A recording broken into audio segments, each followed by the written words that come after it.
Is everybody in? Is everybody in? Is everybody in? The ceremony is about to begin. Wake up! Lines in the street, lines in the street, and roaming dogs in heat. Yeah. Rabid foaming, a beast caged in the heart of the city. Is everybody in? Is everybody in? The ceremony's about to begin. The body of his mother rotting in the summer ground, he fled the town. Yeah! Went down south and crossed the border. Yeah. Left the chaos and disorder back there over his shoulder.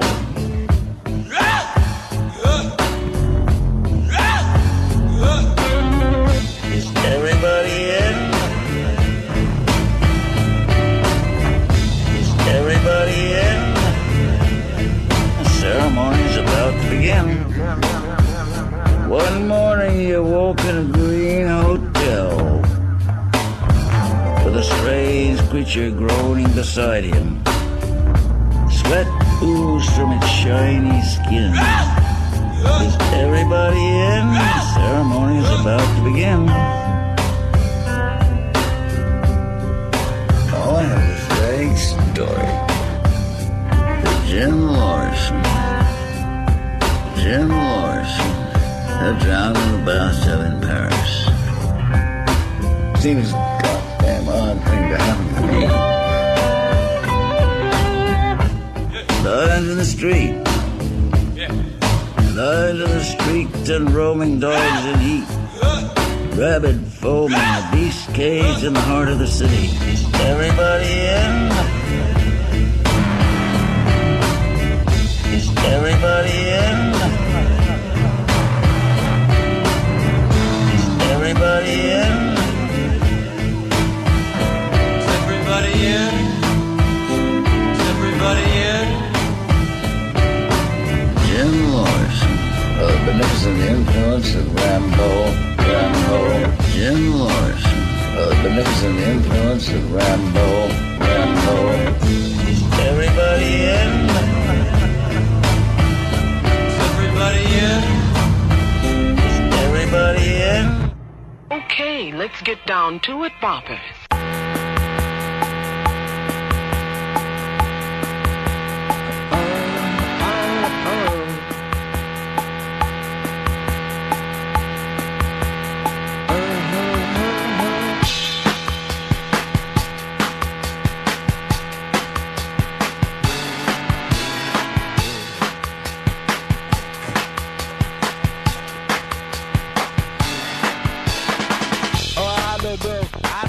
Oh, yeah, buddies. It's the Ron and Fez show. Starting off the show today with Little Morrison and the William Burroughs. Yeah, I'm feeling like a junkie. I can't help it. Thank you, Mooch. Thanks for bringing back the cravings. It's the Ron and Fez show, 866-RON-0-FEZ. 866-RON-0-FEZ. Looking around in the news today, always looking for what we now call Big Story. Big Story, which hopefully Eastside Dave will get welded to his ass. The big story is what we're always looking for. Hey, Scott. Scott, you're on the Ron and Fez show. How are you, pal? Guys, long live the Lizard King. The Lizard King. Thank you very much. He can do anything. The big story today. Big Story. Is that within no time... Well, we've got an update on Pitzy looking for his dad. Pitzy is a young man who never knew his father. You never, did you never even see him, Pitzy? Never met him, never seen a picture, never done anything. Know nothing about him. Were you an unattractive baby? I was a little chubby. Now, you know that, Fezzy, a lot of kids are not attractive, and the fathers don't walk away. It is your job to raise an ugly child just like you would raise a beautiful child. Pitzy, born with a thick mustache and a receding hairline, it wasn't easy for him. Pitzy, what's the latest update? Well, I got an email from a listener who was a PI and asking me if he can go ahead and research it. He said he could find it very quick. 15 minutes, he found where my father is. Wow. 15 minutes. Is he working in this building by any chance? That's fast. Here you are, you're 24 years old, you never heard of or heard anything about your father. You bring it up on the show, 15 minutes later you find out who your dad is. Yes. Now, you know he changed his name. He changed his name 3 times. Wow. I don't even know if you want to find this guy. One of them being Gomez Adams. Do you have all the different things? Because I know the most recent name. Yeah, I have them all. All right, I don't want you to read them off, but have one of the interns run it into me. Because I know the most recent name is, he's decided to go with the chosen people. Which is, really, if you're going to change your identity, why change it to one that gets picked on? I don't even understand that. All right, let's see where he went. Now, and maybe the other reason is he couldn't even spell his old last name. All right, so he went from very Italian to very white bread to now Jewish. Yes. And the greatest part about it is where he's located now. Where is he now? Pinellas County, Florida. Holy shit. That is so weird. That's my home county. Yeah, so he might be eating dinner with Fez's parents. I have no idea what's going on. Well, if he's going to be eating with Fez's parents in Florida, 4 o'clock is the standard time down there, and then everybody in bed by 6. So he's been in Florida for 4 years. He originally is from Philly, and the Long Island thing was only for 3 or 4 years. His addresses are all listed there. He's had about 20, 25 different addresses. I'm looking over at this. I don't know how long he's been in Florida, but I lived about a quarter mile away from your dad at one time. Really? Yeah. It's That ridiculous. is bizarre. I'm going to write it down for you, Fezzy. Oh, okay. So Matt did a great job finding my dad. It was 15 minutes he did it. Matt from Satellite Investigations took care of that for us. Wow, that's unbelievable. Now, does he have any info, like if your dad is married or anything? He's remarried to another woman.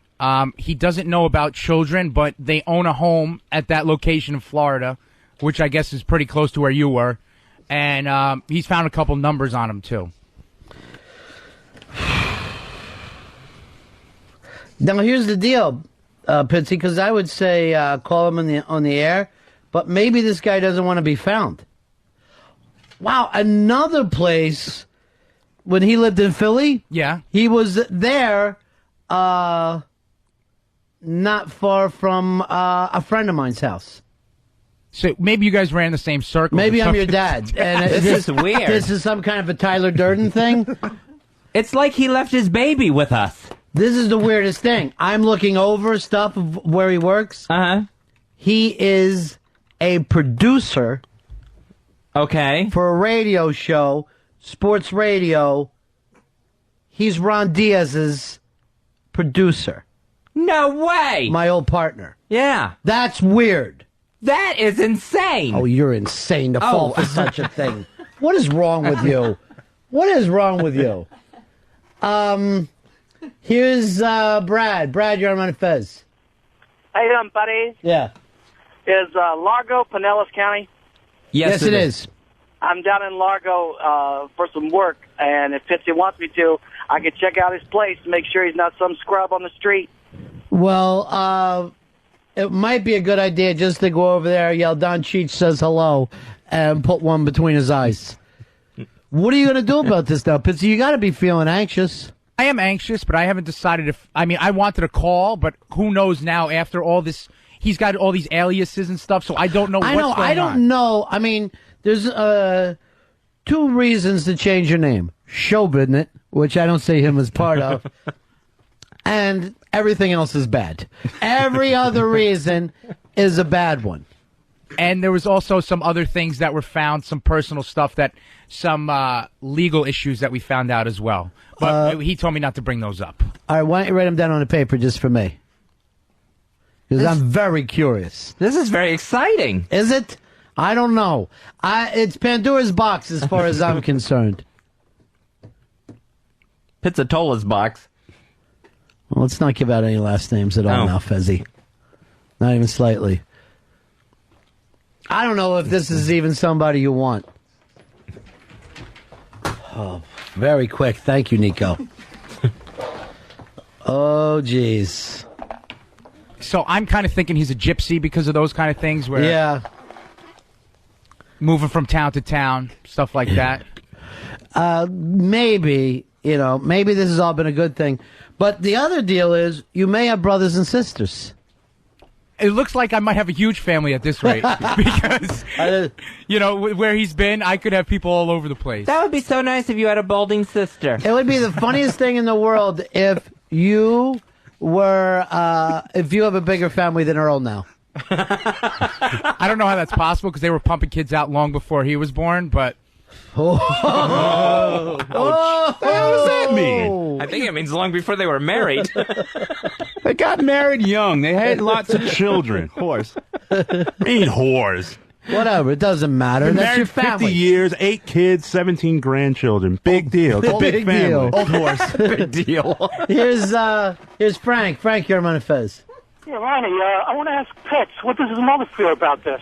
Yeah, have you checked with your mom yet, Pitzy? I talked to her about it, saying that I was going to begin the steps to find out, but she didn't know about the 15-minute thing yet, so I'm going to update her and tell her that I found him, and I'm going to get her opinion on it. Do you think it's a better idea to go down there and show up on his doorstep in Pinellas County, or call?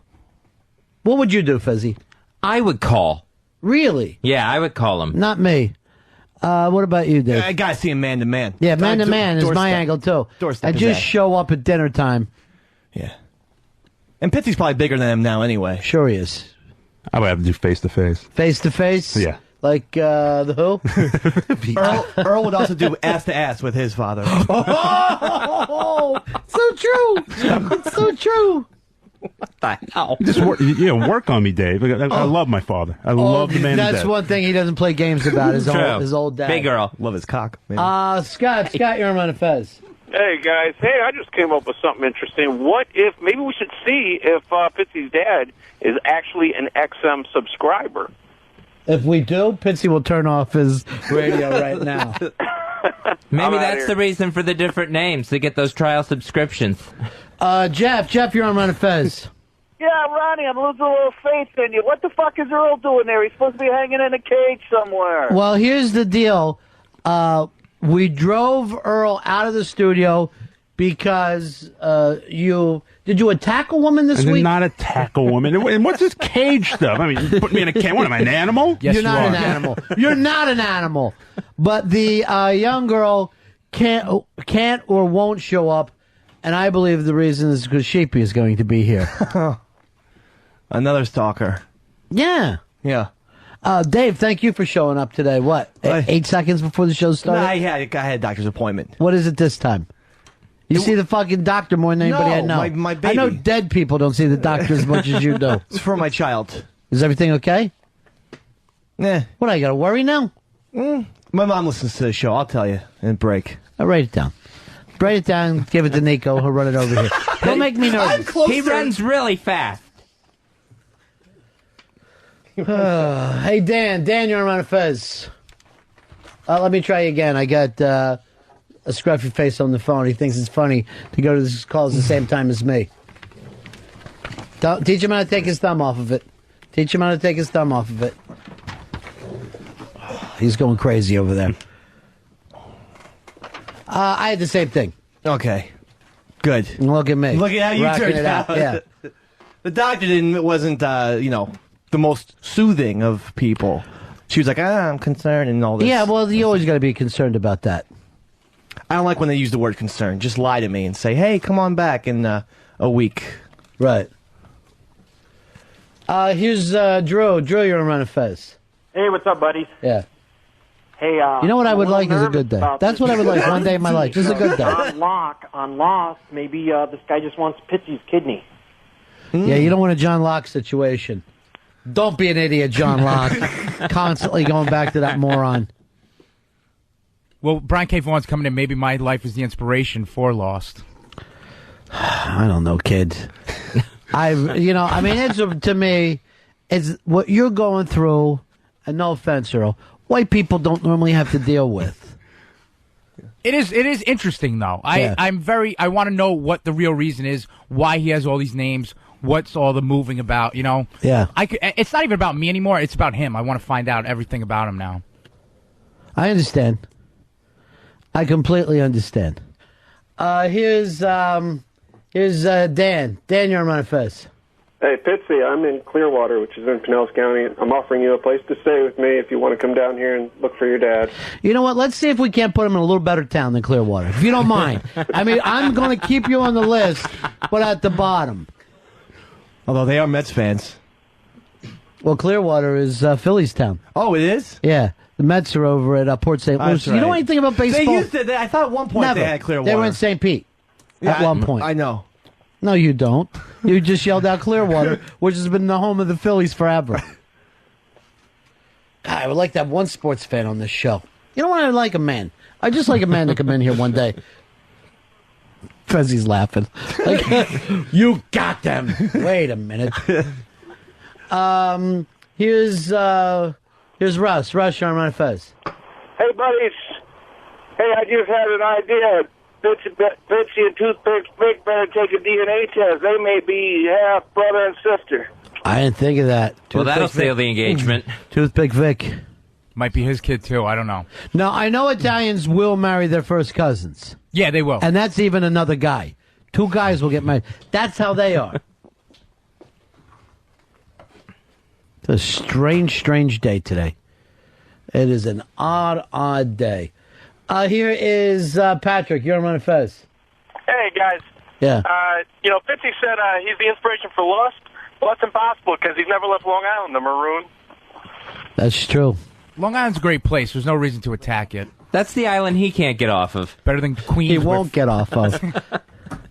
It's better than Queens, where Earl lives. What's wrong with Queens? That is true, Earl. Hey, Pitzy went to Philly the other day and came back with a Hawaiian shirt on. He acted like, he goes, I was down south. He goes, it's great. I go, where'd you go? Oh, I went to see a concert in Philadelphia. Who'd you go see? Pearl Jam. Again with the Pearl Jam. They rocked. Oh, you went with them? I saw him. I went with Pitzy to their show at the Garden last night. Pitzy, what are you, fucking almost famous, following up from town to town? My favorite band. You got to stick with them. I was going to ask you, did they do Jeremy?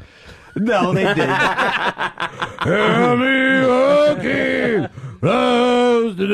Was he wearing shorts? No, he had pants on. Did he do Even Flow? Of course he did Even Flow. Did you go crazy? Yeah, went nuts. Yeah, of course you did. He did it live, but they also had... I'll still alive. He doesn't sound like that.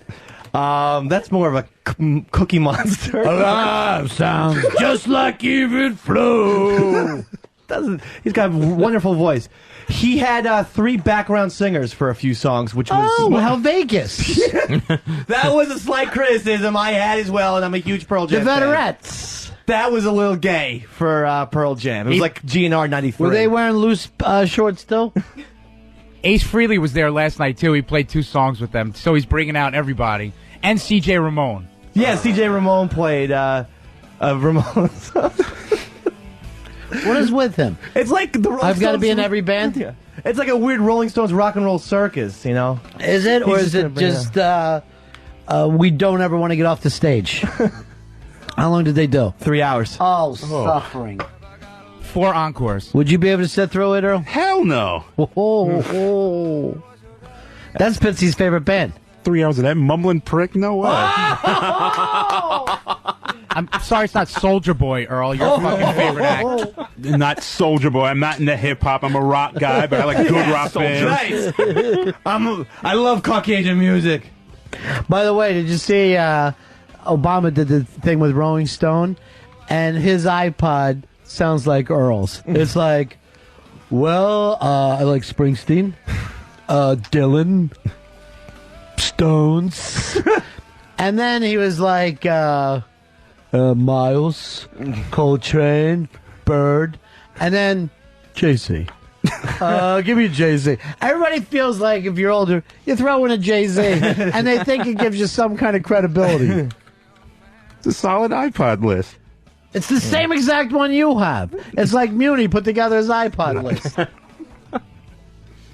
Popular iPod. That's what Earl is. No underground stuff for him. What do you mean, no underground stuff? Not You don't very- know my iPod. You haven't looked at my iPod. Not very eclectic. Yes, I have. Absolutely. What is underground about you? I looked at his iPod. I know you have a hip wife. Other than that, you got nothing to bring to the I table. broke Neutral Milk Hotel on this radio program. A year after it was out. A year after it was out, you brought it to us. And his favorite band is Guns N' Roses. Oh! Your favorite band is Fags and Poses. All right, this didn't make sense. Fez is sitting here. Okay. Steve, you're on Ron and Fez. Hey, buddies, love you guys. Hey, Ronnie, you can have Fez just take Fitz with him when he goes back to Mama's house next weekend for July 4th, right? Fez is broken out. He's already been to 4 wins, and he's not about to take this vacation and go back and sleep in his old bed from high school. Yeah, I'm going to be going home this vacation. Stop at 4 wins and get your money back, because they did nothing for you. Fez, you're going to be about 2.5 miles away from Pitzy's dad. Would you go over there, say that your name is Anthony Pizza Fingers, whatever the hell it is, and that you want to know why he's forgotten about you, except for the 3 different kinds of popcorn? I will play the part of Pitzy if needed. Here, let me ring the bell. Jeez, that's an odd doorbell.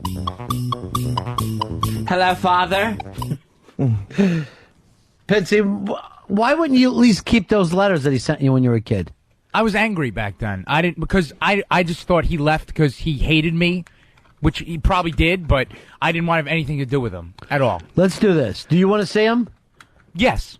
Why don't we shave your mustache, take you to Hair Club for Men, put you in a gym, and in 6 months you go down there and you see him the way you want to see him. You'll be ready for Christmas. Our girl's here. Why don't you take her with you and say that this is your fiance? That's great. That's a great idea. Because I don't want you taking Vic down there. She's way hotter than Vic anyway. She'll. Great. Oh my gosh. That's not an insult. That's not an insult. It's not the nicest thing to say. It's obvious. Oh, jeez. Well, she's slimmer. More fat jokes. Randy, you're on Ron and Fez. What's up, buddy? So Randy Day here today on the Ron and Fez show.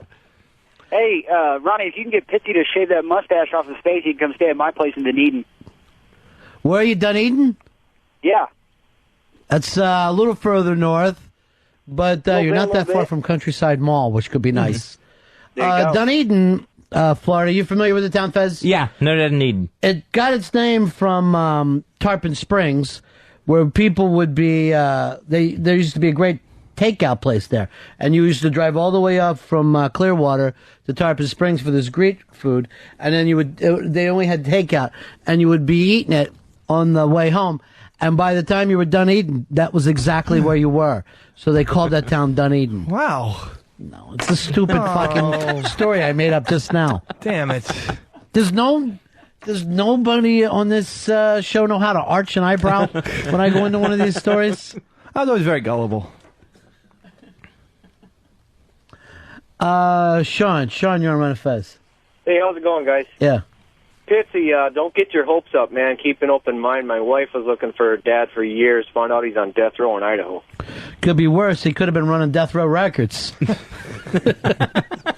Did you see who bought Death Row Records? No. Some white lady from the suburbs that has beauty parlors. I'm not even fucking kidding you. I saw it on TV last night. Because they sold it off in court because he owed so much money. And I go, I'm looking at a dead lady. I'm watching TV. This happy woman is going to be taking a bullet into her brain. She's like, I own all the unreleased Tupacs, which is fantastic. I've got the old Snoop stuff that we're going to be repackaging and selling with hair dye. Here's Bill. Bill, you're on Ron and Fez. 29,875, my butter. Butter. Hoo-ah. Hey, Fezzy, why don't you let Pitzy stay at your parents' house? This way, if he goes to the beach, he gets in, and his ass, your dad can always hose it out. Thanks for calling from Philly. He can hose it out. Fezzy, go up in the house, please, and get me a drink of water. Thanks, honey. Thanks, honey. And then we're going to snort some Coke later, okay? We're going to all do Coke. Yeah, up in the house. Come on. Oh, did you hear him marrying Opie? Oh, it's so good. Opie's coming to our house. It's my entire family. It's the way they all talk. Unmasked is tomorrow with special guest Louis C.K. 1 p.m. Comics Comedy Club in New York City. Last chance to be part of that studio audience. xmunmasked@gmail.com. That's xmunmasked@gmail.com for Louis C.K. tomorrow at 1 o'clock. Nico would like to go on the list. Now, normally Lily handles all this for me. Is she in today? No, she's not here again. What is going on here? She is a no-show. I was told she would be in today, and then she was a no-show. All right, Dave is late. Nobody tells you. Lily is a no-show. Nobody tells you. Earl? Yes. You're back to EP. Congratulations. What? Thank you. Thank you very much. I had to make the move. I can't yell at Fezzy, but nothing's getting done. And I don't want to spend any time yelling at Fezzy.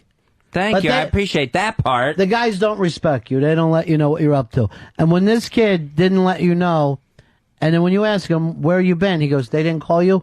They. As if there's someone else that's supposed to be calling the EP. There's no chain of command. If you're going to be late, Dave, you call me. Well, and Earl? Yes. Iron fist from now on. Pull this team together. Earl is not the person to lead this team. I can't fucking take direction from him. You can't take or won't listen. No, you blow. You won't You were the listen. worst producer here. It's flat out. The worst producer. Yeah, which is why when the shit goes down, everyone calls me. They dump it on me. Because you're fucking here till 11 I will o'clock. say this. Earl, you're one of the worst producers here. Thank you. You're welcome. Thank you. Hold on, I don't want to interrupt the Master Post show. Jesus Christ. Franklin's like that. Whenever I'm doing something, he's fucking doing something off to the side. Yeah. You should have seen him at One Unmasked. Seriously. I look over there, he's got a fucking pinwheel going. Hey! Yay! I'm looking at him like this.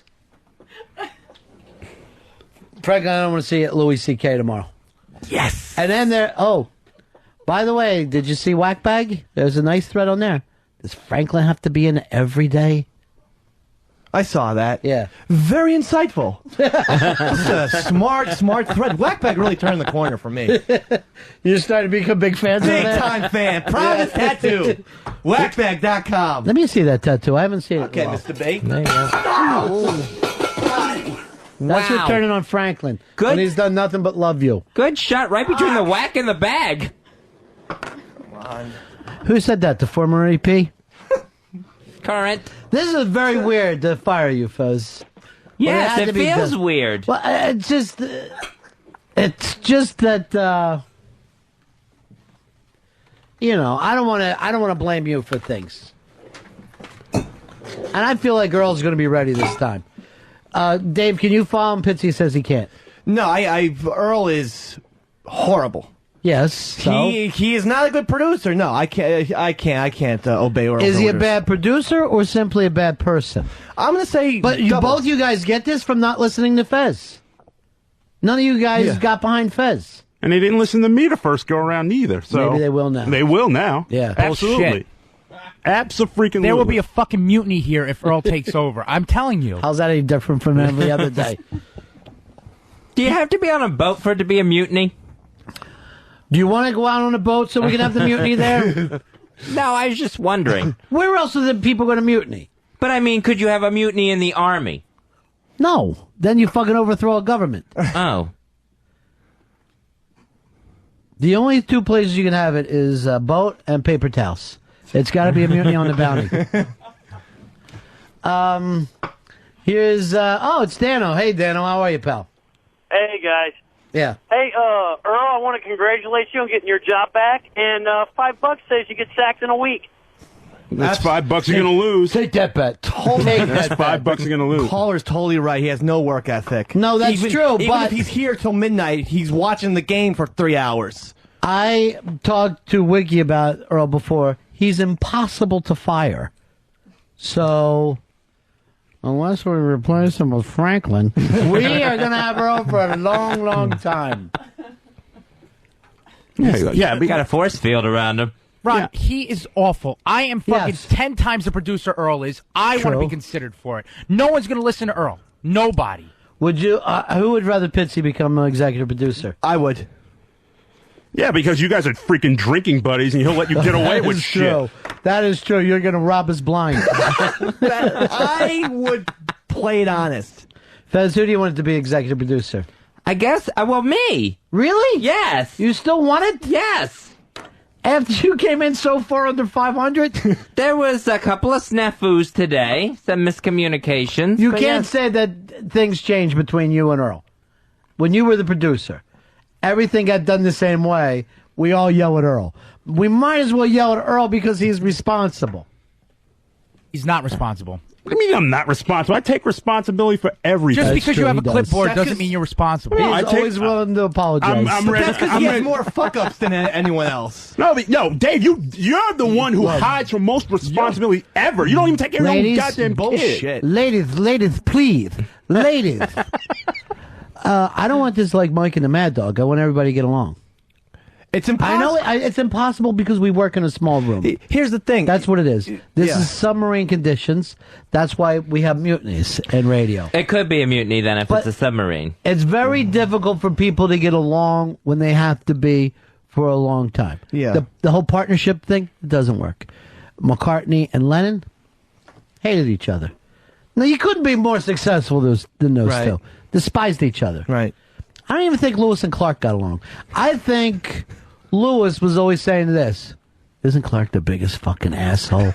He hasn't found anything. Look back at me. I found Missouri. I found both the Dakotas. I found Montana. What's fucking Clark doing? He's fucking around. And I'll tell you something else, and his wife doesn't know it. I know he's having an affair with his assistant. Oh, no.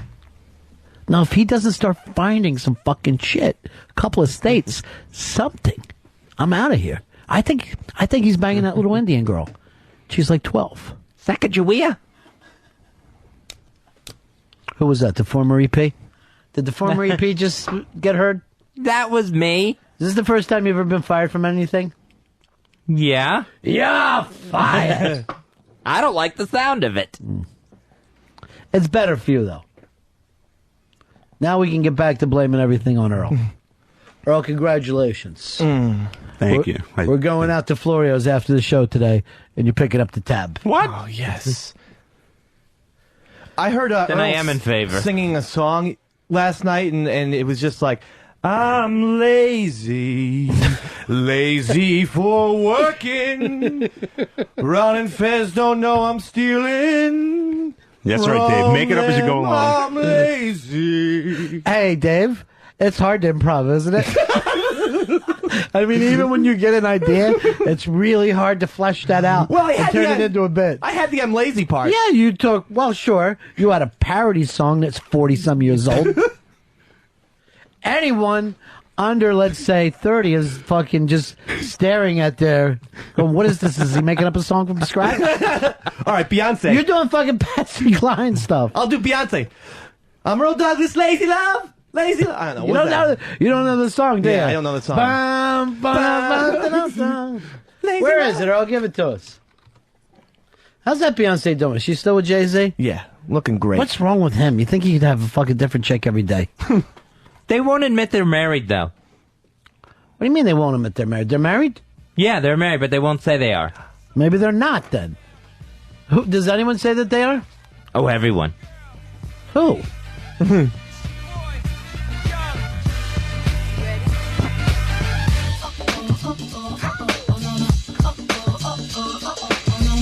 I wish Craze was here doing a robot. That's it. Shake it, baby. Go ahead and shake it. There's a poll here. If you're feeling up for it, there's a poll here.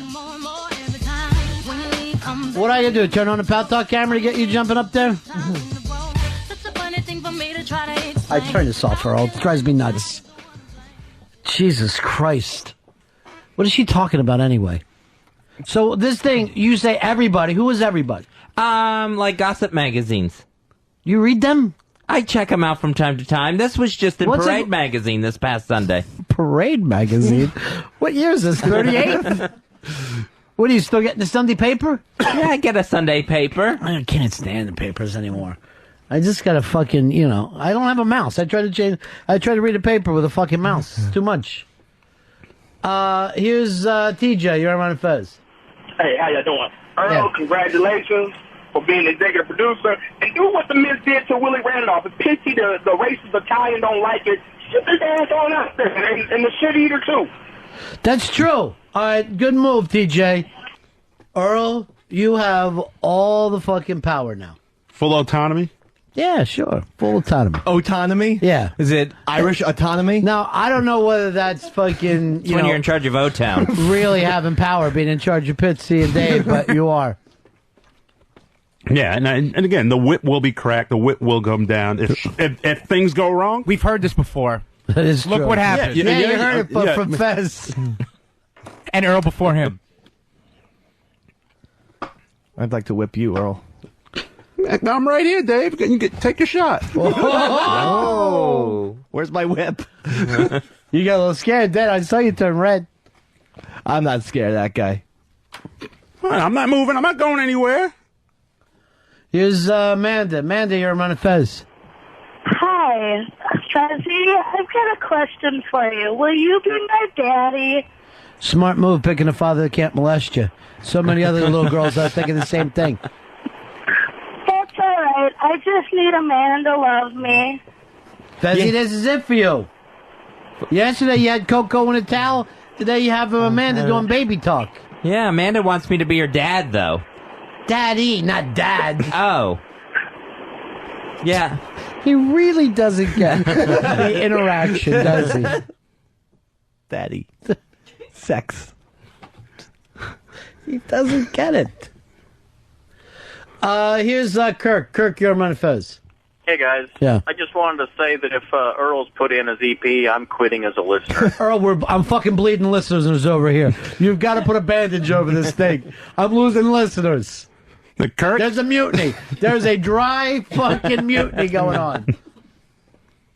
I don't know why. I mean, Kirk, all I could say is sit tight, give me a chance. I will not. Give me a chance. This is an Obama speech. Give me a chance. I'm sure you'll like me. This Sunday night, and I just found this out. I'm furious we haven't been plugging it. The Z-Man will be making his national radio debut after beating Fez in a Super Bowl contest. So the Z-Man, what time, Earl? Sunday night, 9 p.m. Eastern. And what's he going to do? Talk about cigars and... It's going to be about cigars and food and Cigars and food. Cigars, food. This is going to be it. Entertainment. Cigars, hamburgers, steaks, more cigars. All delicious. It's going to be a fantastic show. So this Sunday night, the Planet Z-Man. Planet Z-Man, Sunday night at 9 p.m. here on XM 202. It's a concept show like what if the planet belonged to Z-Man. Now, you said you had the opening for a show, Earl? Yeah. I mean, We'll play that as like a little promotional tool. This is the introduction into Planet Z-Man. So if you like cigars and food, Planet Z-Man is for you.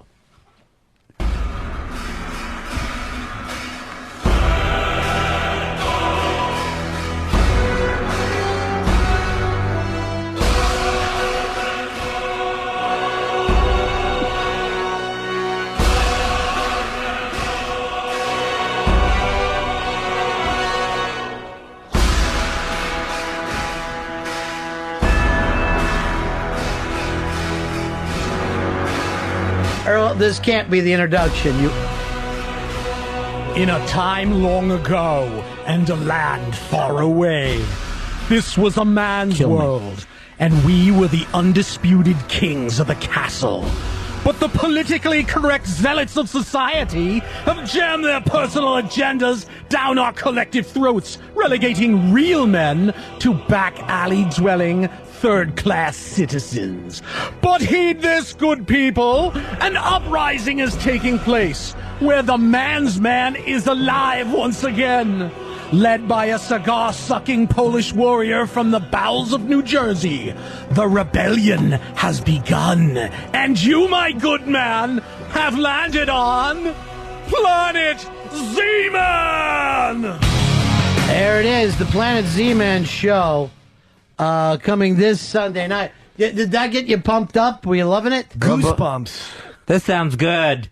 No shit. That was one of the coolest things I've heard. Yeah. On 202. All right, so there you got it. Planet Z-Man. Is everyone getting free cigars or just me? Because I'm starting to worry. Eli, you're on Ron and Fez. Hey, guys. Oh, no, I remember. We move like a flock of geese, don't we? You really do. Yeah. Hey, Earl. Are you there? Yeah. Are you willing to accept your new position as EP as reparations? We'll call it even. We're even now, Earl. I didn't think it would be a little bit more if we needed reparations, but I mean, I'm glad I'm EP again. Yeah. But I mean, reparations, there's still a long ways to go with the reparations. And I want Pitzy and Dave and Fezzy, please check with Earl for your schedules for this week. Jesus. He's going to be reassigning stuff. So maybe I don't get a news list like I had today. So maybe I don't get a news list where the only answer would be yes on every single one of these. Or that's sad. Or I feel bad about that, what you just said. Here is Keith. Keith, you're on Ron and Fez. What's up, Ronnie? What's up, Fezzy? Yeah. I want ESD for executive producer. Dave is not up to it. Oh, I'd like to throw in my hat at least. I would let you be executive producer if you'd go into rehab. Okay. Well, then maybe I'll rescind my hat. Go to a meeting with me at least. Just go to a meeting. Where? Let everybody point at you. Point at me? It'll be upstate. It's just a meeting. It's an hour. Bring a suitcase with some underwear and sweatpants. What are you worried about? That's a very long meeting, sounds like. I like the short meetings, the 15-minute meetings. No, they're an hour meeting. Oh. And it's anonymous. You'll be under the name Patient Zero. You basically are the center of the entire alcoholism world. Oh. Here is Jay. Jay, you're on Ron and Fez. Hey, Ron, how you doing? Yeah. Hey, with music like that, you think this might be in your popcorn summer? Planet Z-Man this Sunday night. We're all in agreement on the show. This is going to be a big one. Here is Anthony. Anthony, you're on Ron and Fez. Hey, buddies. Ronnie, why don't you just set up a last producer standing contest? Lily, Pitzy, Pepper, Mooch, get everybody in there and get a real EP. You got so many people that deserve to have a paycheck. First of all, there's only one way to handle that, and that's spinning the hits, a game I invented to test my EPs, and no one has ever beat Earl at spinning the hits. That's true. No good, no good. All right, see you, buddy. I'll take Earl on in spinning the hits. You can't beat him, Pitzy. Yes, I can. Dave lost to him, and you lost bad. Yeah, he annihilated me in spinning the hits. Spinning the hits is this game. We take you, we put you in a chair on the other side of the room, we spin you around, and when the chair stops spinning, I yell out a song that you have to get from Dillette as you run across and pick it out. And Earl, phenomenal balance. Let's fucking bring the stakes up a little bit, Earl, here. Winner EP, loser leaves the show. I'm sick of seeing your face. That's how confident I am. You're sick of me. I mean, sick of you. I've seen your thick, fat mustache and thick balding head, big, giant wearing belly. Giant wearing? Giant jersey wearing belly. Doesn't make sense. You don't make sense. Let's do it, Earl. I don't know where this built-up hostility has come from. Earl, but in the old WWF, it was called a loser leaves town match. Yeah, bring it on. Let's do it. You're going no. down. You are going down, Douglas. Oh, you better fucking win Dougie, this. Dougie, going down. Here is here's Sean. Sean, you're on Ron and Fez. Hey, Ronnie, I'm going to put my vote in for Franklin for EP because I love the gay Yul Brynner voice. Wow.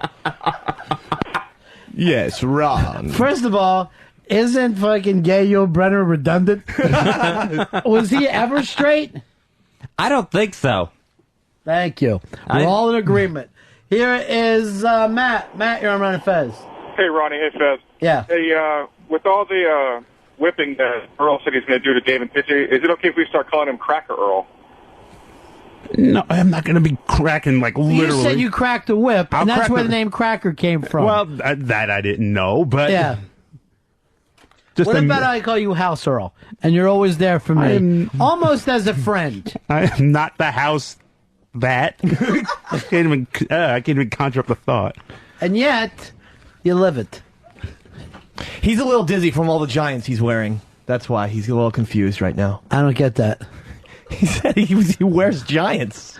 I know, but I'm letting you know that your callback stink. And turn around and look at people laughing at you, not with. And one of them is the gay Yul Brynner. Hold on, Paul Bunyan, let me wear you. I'm Earl Douglas. There's two. That's two people. Sparky, you're on Ron and Fez. Hey, man, 1964 checking in. You know what? You're going to get this. Hooah! Hooah! All right. Placed there by my executive producer, Earl Douglas. Hooah! Hooah! Thank you, Earl. Hooah! Yeah. I want to vote for Pitzy because he doesn't take any bullshit off anybody. He doesn't take any shit. And he's ready to do a loser leaves town match. And, you know, my problem is I hate betting on this show. Fez doesn't pay off his bets. Earl doesn't pay off his bets. Pitzy doesn't pay off his bets.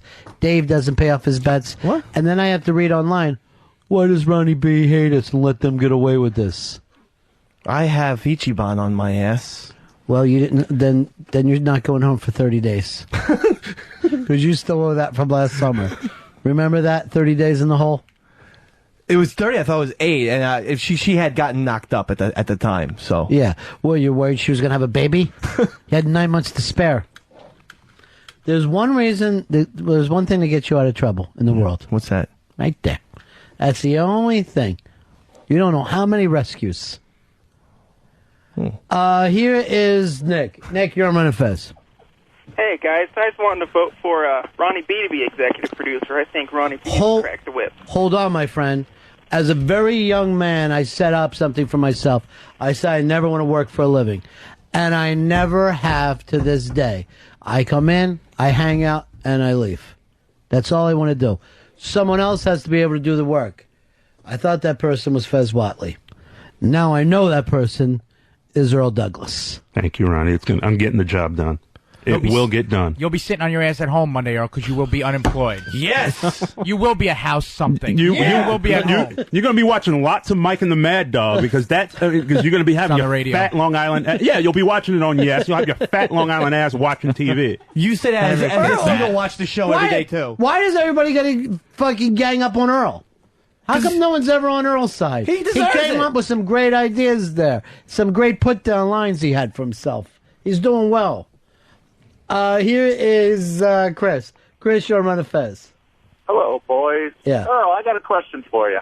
How long is it going to take for you to get so flustered and over your head to where you start breaking shit and start running for the subway like a little bitch and not answer your phone? That's true. Well, Chris, I am not going to get flustered. I'll get frustrated at I times. will say this. It feels like today. If I had to guess, it's an odd feeling in here today. I stopped. I was talking with O&A. They feel weird here today. If this turns out to be the last day of Earl Douglas with the Ron and Fez show and with XM Radio, it will be a historic day. Won't happen. Will absolutely not happen. I will not quit. I'm not a quitter. If it's Earl's last day, I'm taking you out to Florio's. Period. Fezzy. Look who it is. Listen. Out of the mouth of Craze. The original Craze, Crazy Jen. Hey, It's Jen. me. Listen, Fezzy, are you listening to me? Yes, the whole world is hearing you, and they don't even need XM radios to do it. I don't mean to be loud. Fezzy, She doesn't. You need to stand up right now, and you need to throw your hat in for executive producer, because you are better than all them motherfuckers. I came in wearing the hat. No, Fezzy, you need to prove them all wrong. This is your time to shine, brother. I'm telling you, Fezzy, you're smarter than all them. You're quicker, and you got to show them that you're no bullshit. You are the man. Be the man that you were before, and take that fucking role back. Take them all down, Fezzy, because you're talking too much shit. This is great inspiration. No, No, I'm telling you. Fezzy, so many fucking people It's like believe being in you. cheered on at the Special Olympics. No, Why it's are not you the attacking the Special person who's on your side? No, I'm on Fezzy's side. I just think all these people are talking too much shit, and Fezzy's just sitting back, and he just needs to fucking take this by the reins and fucking stick his balls in everybody's mouth. Ew. Tell him to shut the fuck up. I don't know if teabagging's the answer. Yeah, Fezzy, I'm telling you. You could beat them in any contest. Fucking trivia, smart. Jen, I'm glad that you're trying to build Fezzy up today. What's going on? What do you think Fez needs to do? What's going on with him? How did he get himself in this position of losing the executive producer? Ronnie, I got theories on Fezzy. My first theory is, I had a feeling. You know how everybody's saying that, like, he's the man at Bar 9?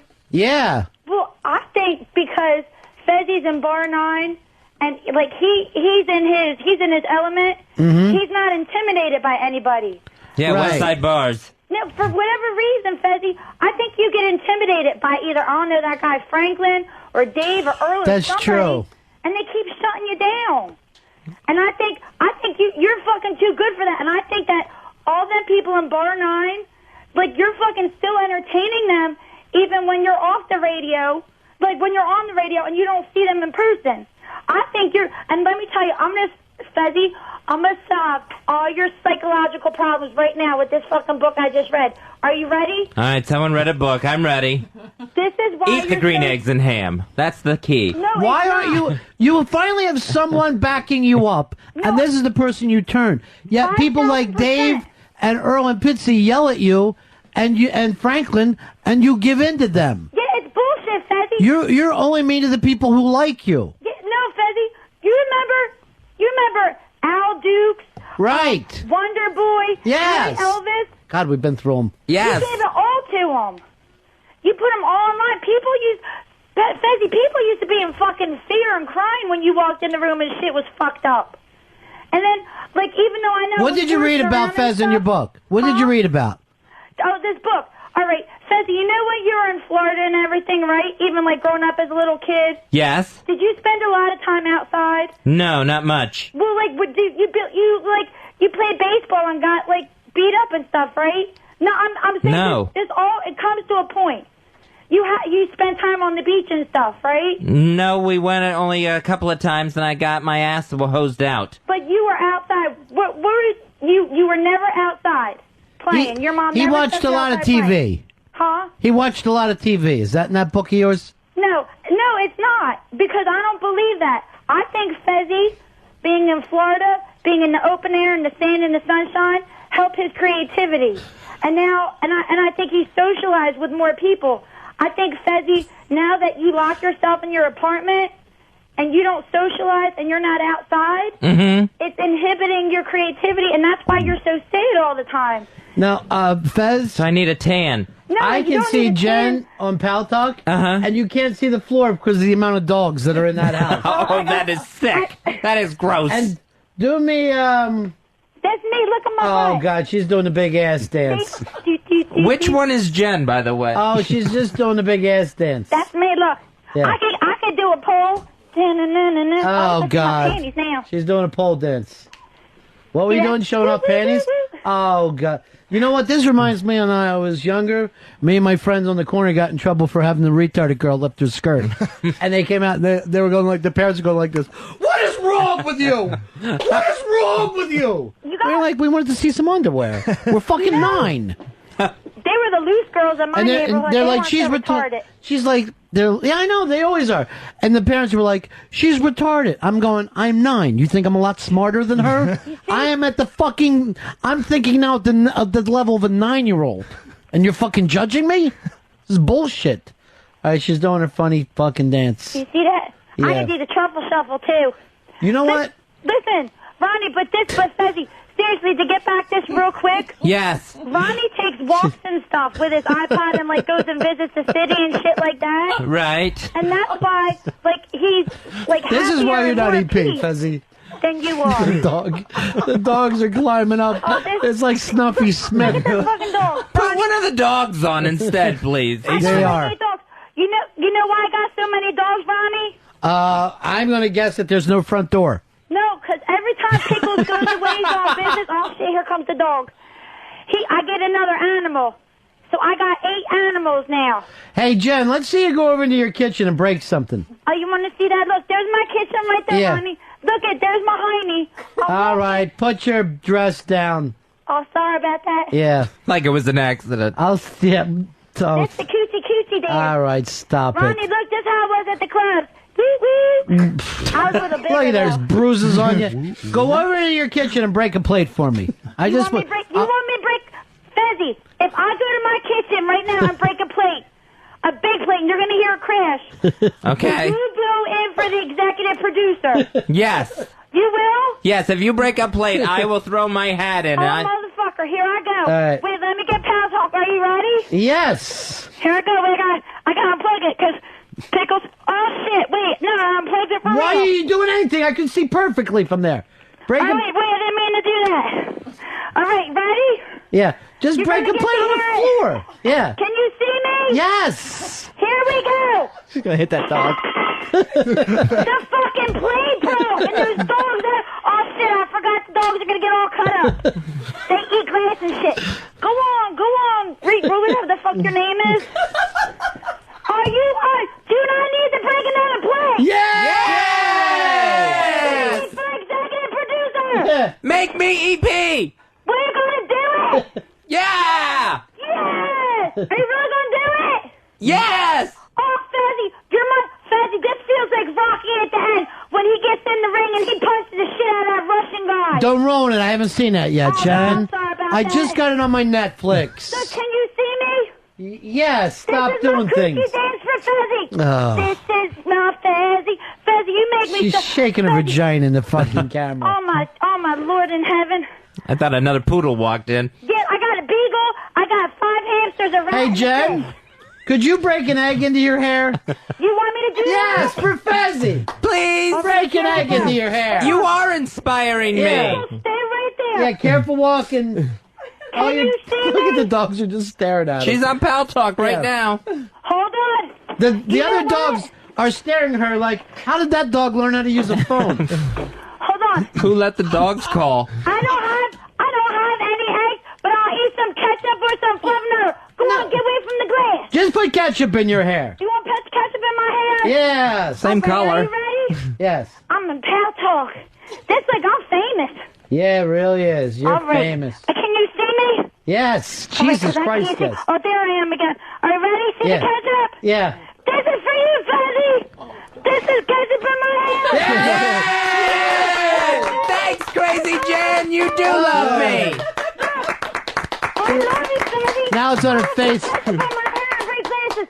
Oh, dog, I can't afford another vet bill. Please get away from the glass. Oh, my dog's gonna die. Fezzy, you see me, Fezzy? I see ya. You see me? Yes. This is what you do to me, man. You drive a girl crazy. All right, bye-bye, Jen. But Call I us gotta go back. clean up that glass now. Call us back with other condiments. I Bye-bye. fucking love you. All right. Bye-bye. Thank you, Crazy Jen. So now she's just making crazy faces. Seem to have apocalypse now. Oh, jeez. There's broken stuff all over her floor. And then with the ketchup, it just looks like a crime scene. Fezzy, that girl loves you. She really does. Too much. She loves me like I'm a stray dog. She loves you like ketchup.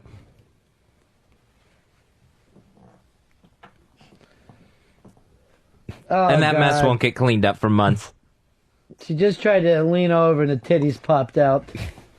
It's almost like seeing your grandmother's breast accidentally.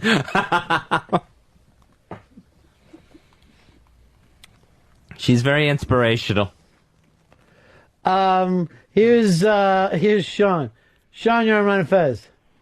Hey, Ronnie, when Yeah. you talked that retarded girl into lifting up her dress, did Fezzy punch her in the stomach? You know what? Fezzy punched a retarded child in the stomach. A little girl, right? Yeah, it was a little retarded girl, and I punched her in her fat stomach. And this was in March of this year? No, it was when I was like 8 years old. I don't think so. Years ago. Ken, you're on Ron and Fez. Go ahead, Ken. Here's Robert. Robert, you're on Ron and Fez.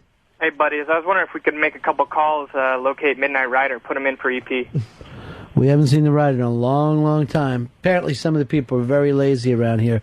Here is Don. Don, you're on Ron and Fez. It's Dom. Yeah. Whatever. Go ahead, Dom. That bitch Jen is fucking crazy. She needs to shut the fuck up. What do you bring to the fucking show, Dom? Nothing. Then you fucking There's shut much the more fuck than up. that bitch. And you bring nothing. It's a lot more than that And bitch. turn your fucking radio down, you fucking idiot. Fez, I'm sticking up for your girlfriend. That should have been you. That should have been the role that you were in right there. She put ketchup in her hair for you today. And I appreciate that. And broke her dish. What are you going to do about it? Well, I'm going to say I want to be EP like she wanted me to. Yeah, you can't. You don't have the skills. Oh. The EP job will be decided today between Pitzy and Earl. And you know what? I might even put this on Pal Talk, too, since it is a physical thing. Although, is there any way that we can see both, the spinning and then them going for it? If someone's operating the Pal Talk camera. We had two cameras? Up. So Yeah. Dave was wrong? Well, I think more like Scorsese. I like camera movement. I don't like those static shots and cutaways, but you know. You think more like Scorsese, where you're obsessed with your mom and try to put her in everything that you do? Here is Mr. Butch. Oh, it's been a long time. Hello, Mr. Butch. Let me try you again. Hello there, Mr. Butch. Hey, what's up? What's up, guys? Hey, I just got 2 words for Shibuti there. What about a Ron Wood? Will you get Ron Wood for us, Earl? I will try because I had him last year, but we had to redo the schedule. He had a they rescheduled their summer tour. They toured the entire summer. They went of Europe. So what was I supposed to do there? Now, all we will say is last year you said you would try to get him. That's all. He would try to get him. He never promised anything. Tomorrow, the big Unmasked show, Fezzy. Louis C.K., he is going to be unmasked 1 p.m. at Comics Comedy Club in New York City on West 14th Street. Here's the email address. You want to get your email in quick. xmunmasked@gmail.com. That's xmunmasked@gmail.com. For Louis C.K., that is tomorrow, 1 o'clock, Comics Comedy Club. We're going to take a break, and when we come back, Brian K. Vaughan will be here. Of course, everybody who reads comic books knows Brian K. Vaughan. Now also with the TV show called Lost, and he's got the hottest script in Hollywood. All the biggies were fighting over it. Everybody wanted to get to the script. And Brian K. Vaughan and I have an announcement we're making a little later on tonight. He and I are going to write a script together. And by that, I mean he's going to do all the work. Oh, okay. And put my name on it with his. You know why? I want to be a hot screenwriter. I want everybody talking about me. That's where the money's at. It is where the money's at. You know what I'm going to say? I need to direct this. This thing is so hot. I need to direct. We'll be right back. Ron and Fez Show. Ron Bennington. Fez Watley. Shoot that shit to the sky. XM202. But Suspect Phil is the guy who did the rap song. You know what? Maybe I should let you drink a little Tito's out of that cup today. No. That would be great. No, I'm not going to do that. You know why? I was on the edge. Who cares? With the alcohol, I was really nervous. Who cares? With the alcohol, the whole time I was there. You know, it was weird. It was like I really needed a drink at that bar 9. Don't drink around Fez no more. Yeah, like I said, I had 2 beers with Pitzy. Don't drink around Fez no more.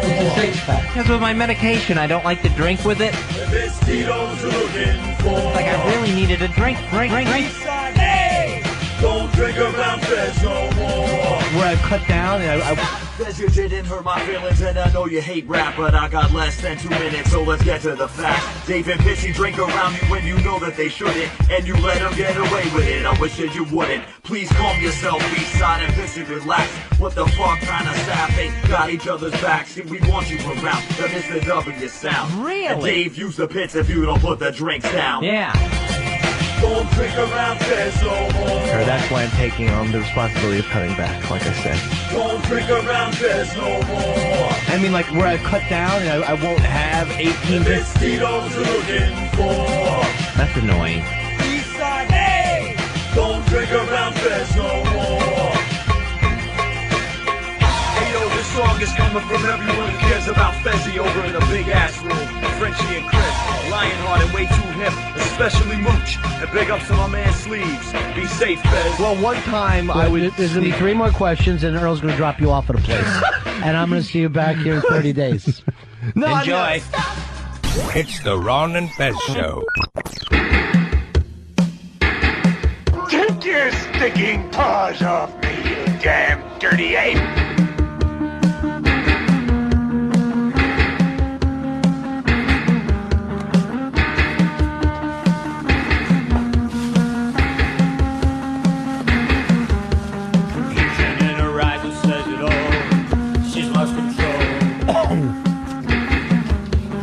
We're on a Fez show, and we're back. I noticed up on Pal Talk that Crazy Jen has a towel around her head, so I guess she's either watched the ketchup out or just thought I'll cover up the ketchup by putting a towel around my head. Sheepy is here today because he is, as the kids say, Fezzy, geeking out because the only successful Ron and Fez listener in history has shown up, Mr. Brian K. Vaughan. I'm here to apply for the executive producer job today. There may be one open. Okay. We will be playing Spin in the Hits. Now, I actually was even asking people, I go, Fez, are we bothering you while you're opening presents? No, I was trying to be very quiet about it. There's nothing about, no, I was only kidding. Just open it fast like a man would. Brian K. Vaughan brought you a beautiful little present. Some geek stuff for you there. Very nice. The final volume of Why the Last Man. Yeah. That finally wraps up. Is that a comic or a graphic novel that you did? You can call it whatever you want to. It's like sometimes people call it graphic novel because they think comic book is offensive. But you can call it whatever you want to. It's words and pictures. The deluxe edition of Ex Machina. Yep. By Brian K. Vaughan. Thank you very much. Hardcover. And very nice job of being able to do the pronunciation. Ex Machina. Yeah. And the Killing Joke collector set, the Batman and Joker action figures. I got some dolls for you, Fez. Yes, these are dolls. Action figures. Well, dolls, but... And they're fun, Fezzy, if you want to sleep with them or take them in the bathtub. And they're bathtub buddies. You know, ever since I started letting them do that, I'm just keeping them so much cleaner now. It's really working out well. Now, Sheepy, you come on over and grab a mic, because Brian K. Vaughan lives the life that you wish you could live. He's got everything. Yeah. It's great. Now, I would say this. I read the New York Times piece about you, which was fantastic. That was really nice. And we have like a 1 degree of separation because Jeff Garland, my old buddy, and an unmasked guest, was there at your party. Yeah, it was weird. He wrote me on MySpace a couple of months ago, and I thought it was like a fake, someone pretending to be Jeff Garland, so I just ignored him forever. That is what I realized too slowly. But it turned out it was not fake Jeff Garland, it was real Jeff Garland. So yeah, he's a big comic book nerd. He's a big... Now, you say comic book nerd. Do you consider yourself a geek too, Sheepy? Yeah. Why do you? Is this to put yourself down? Is it a good thing to be a geek? And what makes a geek? Well, to be geek is kind of more what they use for the fashion thing, where it's like now. What are you then? I'm a nerd because I'm just a nerd because I'll nerd out. I'll totally just ramble on. Like if there's something I know about, I'll ramble on. So I'll ramble on about comic books. I'll ramble on about movies or. All right, but why would a movie make you a nerd? I think just like. Too much passion. Well, other people consider it too much passion. All right, so I like movies. Am I a nerd? You're a movie nerd. No, I'll fucking pull your throat out. Seriously.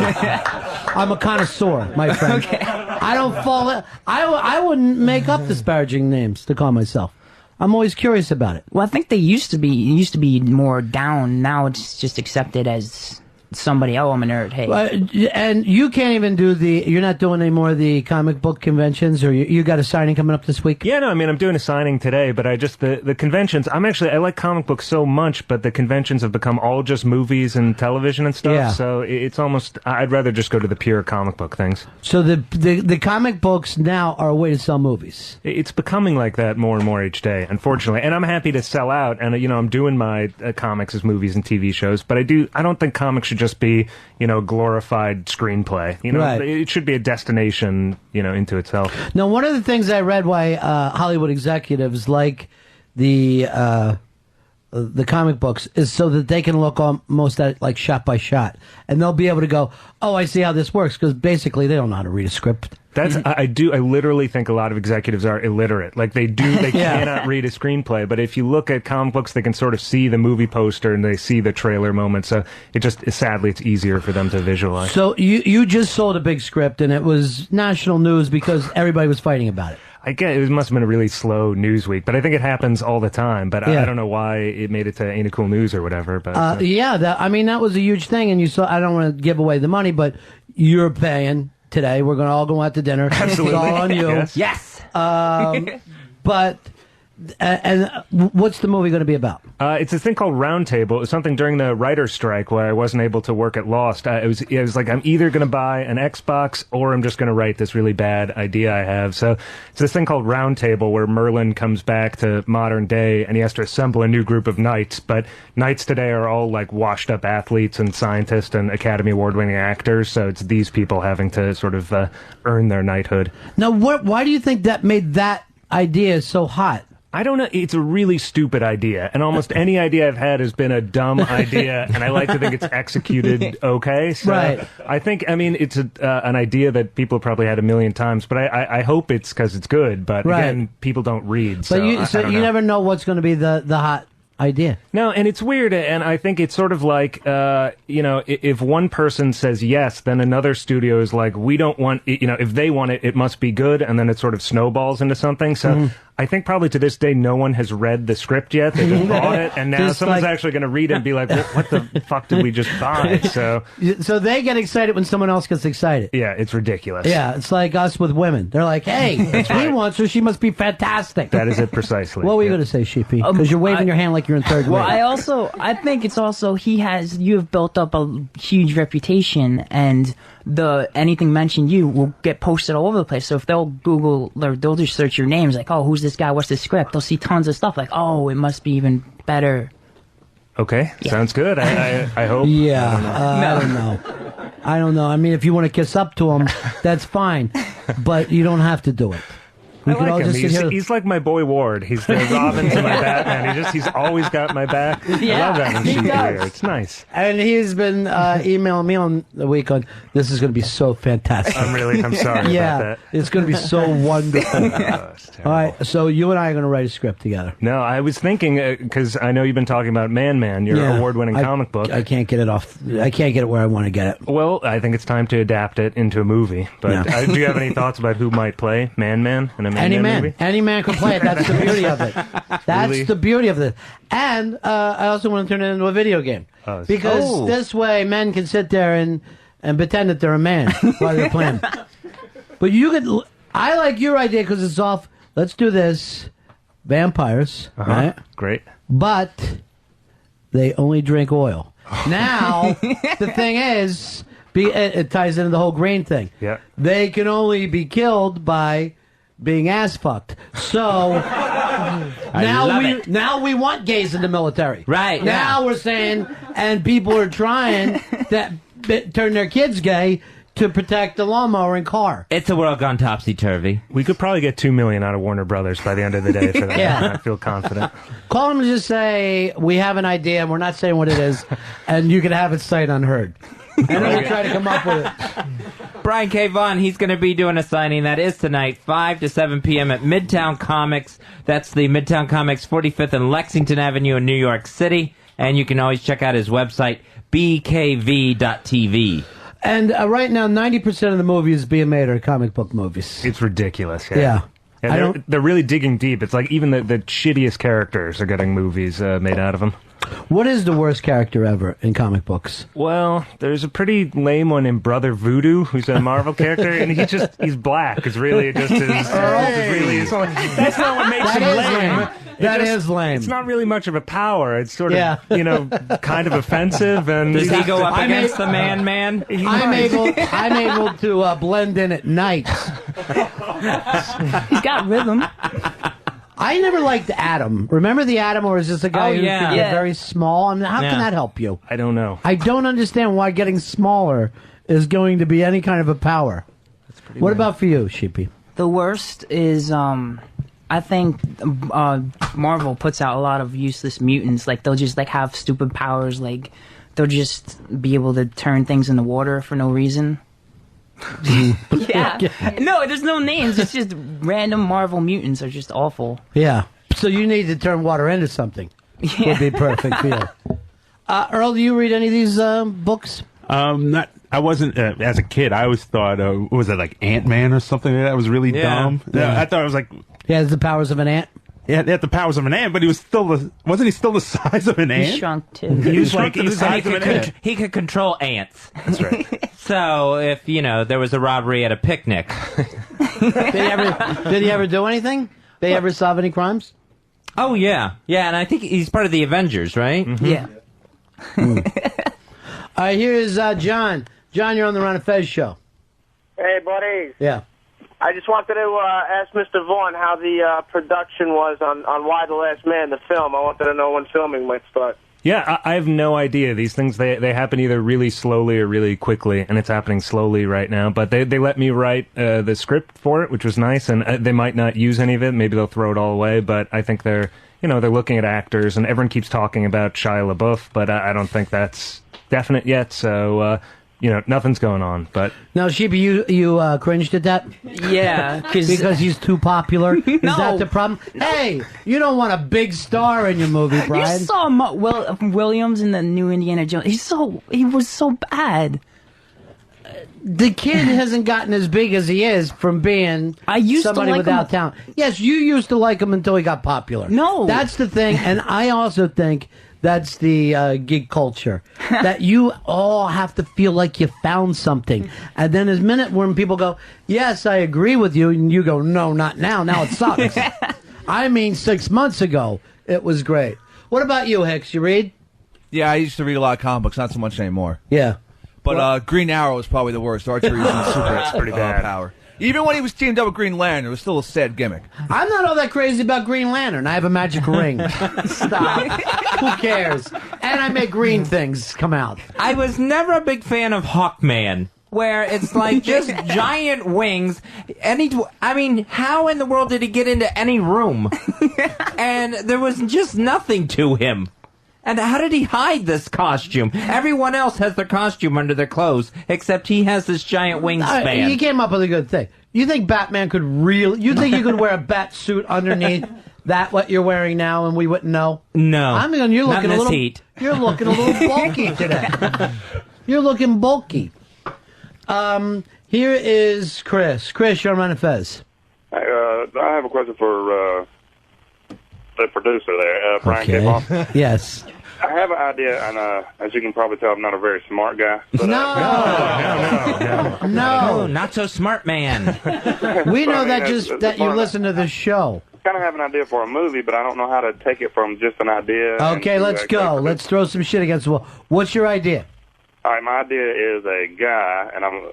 Good start. Like he wants to be famous. He wants to be famous, so he has an idea to go out and film everything he does, put it on YouTube, get his 15 minutes of fame. Yeah. But he ends up taping a guy who murders a guy, then ends up getting chased by him, and he ends up taping his own death. So it's sort of a rear window for the YouTube generation? Yeah. I'll buy it. I'm on board. It's solid gold, baby. By the way, who do you see starring in this, Chris? Because I got Shia LaBeouf for me. Like it. Yeah. Who would be good in this part? I would say, who's the guy who played Stifler? All right, Stifler. Sean William Scott. Yeah, just call him Stifler. Okay. Right. Yeah. All right, so Stifler. He's money in the bank. He opens big. Step Clerk can open a movie. And it's all fun and games until he YouTubes the wrong guy. Well, I mean, he's putting his videos on YouTube to try to get famous. That's all he wants in his life is to get his 15 minutes of fame. But he ends up filming a guy, and then he ends up filming his own death, and I'm not sure how it would end, but that's what I got to say. Sadly. I think it's going to end sadly. Or ironically. We'll work that on the set. Yeah. You don't need to have a whole script sometimes. Right. It's more than enough. Some We're ready script to shoot. is plenty. Yep. All right, I guess that's all I got. All right, that's plenty. Talk to you later, buddy. All right. Here's Tim. Tim, you're on Ron and Fez. Hey, Brian. I wanted to ask if you had read The Surrogates or if you had heard anything about how the filming for that is going. No, I don't know too much about it. It's another comic book, right? Yeah, it's written by Robert Venditti, and it takes place in like the near future. Everyone is hooked up to like a internet connection almost, and they walk around the city in real life as a robot version of themselves. And then Bruce Willis plays a detective that goes on chase to track down some killer. So nobody's real? No. Well, there's a one detective who kind of shuns the idea. His wife is locked in her room and will only come out in her robot form. I always like that, too, that in all these movies, there's always the one guy who doesn't adapt to modern times, right? Sure. So this is going to be like me. No, this would be like me living today. And I'd be like, hey, I'm not talking into that crazy machine that throws your voice. The hell with that. And my sturdy steed is better than that car of yours. You've never run into someone who acts like today is ridiculous. Well, other than Ed Begley Jr. Sure. Who would be great for this. Oh, that's a good idea. Yeah. How you doing with the Lost thing? You still enjoying it? Yeah, no, it's good. I'm coming back next season, so 2 more seasons to go. But it's good. Everyone seemed to like this last season a lot, so... if I could throw in one thing, is more nudity. You got some hot chicks there. I can't tell you how much we try and make that happen, but it's tough going on ABC. But we'll see. There might be some outtakes, DVD only. Well, I think, wasn't it the initial thing that they had her in a string panties? The first episode, she was wearing a G-string. And then she dove into the water, or maybe it was the second. And I'm like, this is the greatest fucking show on TV. And I have been waiting for her to do anything again ever since. I think it's hard because for those first episodes, when you have actors, they're willing to do anything because they're new. And once 5 seasons in, we're working for the actors. So it's a little harder to get them down to their underwear. But they're just constantly, I'll leave this shit show. There's so many other things I can do. That's right. But you're right. Like the first year, they all show up at Carnegie Hall together. They're just dancing in front of the advertisers. And then after that, fuck those people.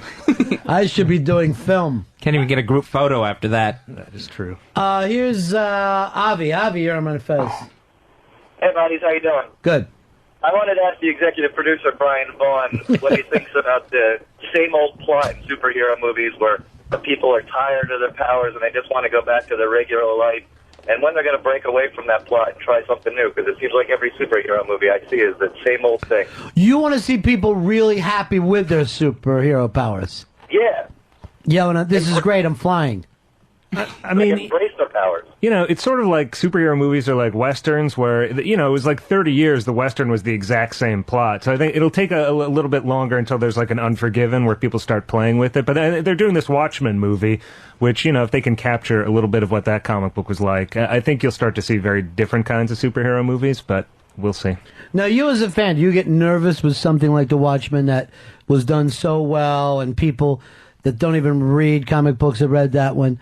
You got to worry when it's going into the movie form. Yeah, because, there are a lot of really good people doing that movie, so I'm sure it'll be great. But it's sort of like everything that made Watchmen good was because it was a comic book. It's sort of like you could turn Citizen Kane into a stage play, and I'm sure it'll be fine, but it's sort of missing the point of what made it great the first time around. So I think you're going to lose something doing it as a movie. But, I'm, a geek, so I'll still be first in line to see it. He's a geek. Fezzy, are you a geek? I'm a geek. What makes you a geek? I'm a geek just... Lack of sex? Well, that adds to it, I'm sure. Or subtracts from it. I think it's just the things that I'm into. The comic books, the superhero movies, Star Wars. I mean, I like things that should be for kids. Right, and So I think that makes me a geek. The odd thing about you is like you don't use like you say you like Star Wars and you like everything from the 70s. Right, yeah, that's true. You're almost like a stunted growth. Yeah, like I got to a certain point and then the geekdom kicked in and I just stopped. Because I never grew out of anything. And I think that Except for those jeans. These are the same jeans I've had. Oh yeah, you were a big child. So that I think that's what makes someone a geek when you don't outgrow stuff that maybe normally you would. Do you agree with that one, Sheepy? Yes, it could be. Yes. You still like things from when you were a little kid? Boys? Yeah. No, I don't like. No, I think he said yes. No, I don't. He always does it first because he knows how to play a character. He acts like, "Stop calling me things." They're paying attention. They're paying attention. People know who I am. So, do you still like the things you liked when you were a little boy? Yeah, I do. I like just the comics I got from my dad. It was pretty much my dad read them and then went on to me. And then most of the movies. So those are still the favorite things for you. You're that way too, Dave? Yeah, I still. Someone gave Juliana Indiana Jones' Mr. Potato Head doll, but I took it out of the package and played with it last night. What do you mean play? How do you play with Mr. Potato Head? I put it on his hat, I took it off. So that's playing with. I had a tennis ball, pretended it was the boulder from Raiders of the Lost Ark. You realize that if you did that in front of her, you would be like a dad. But since you did it in the other room by yourself, yeah, it was 3 o'clock in the morning. Embarrassment. Now, you guys are opening my eyes to this because I like the same things I think now that I liked when I was 9 years old.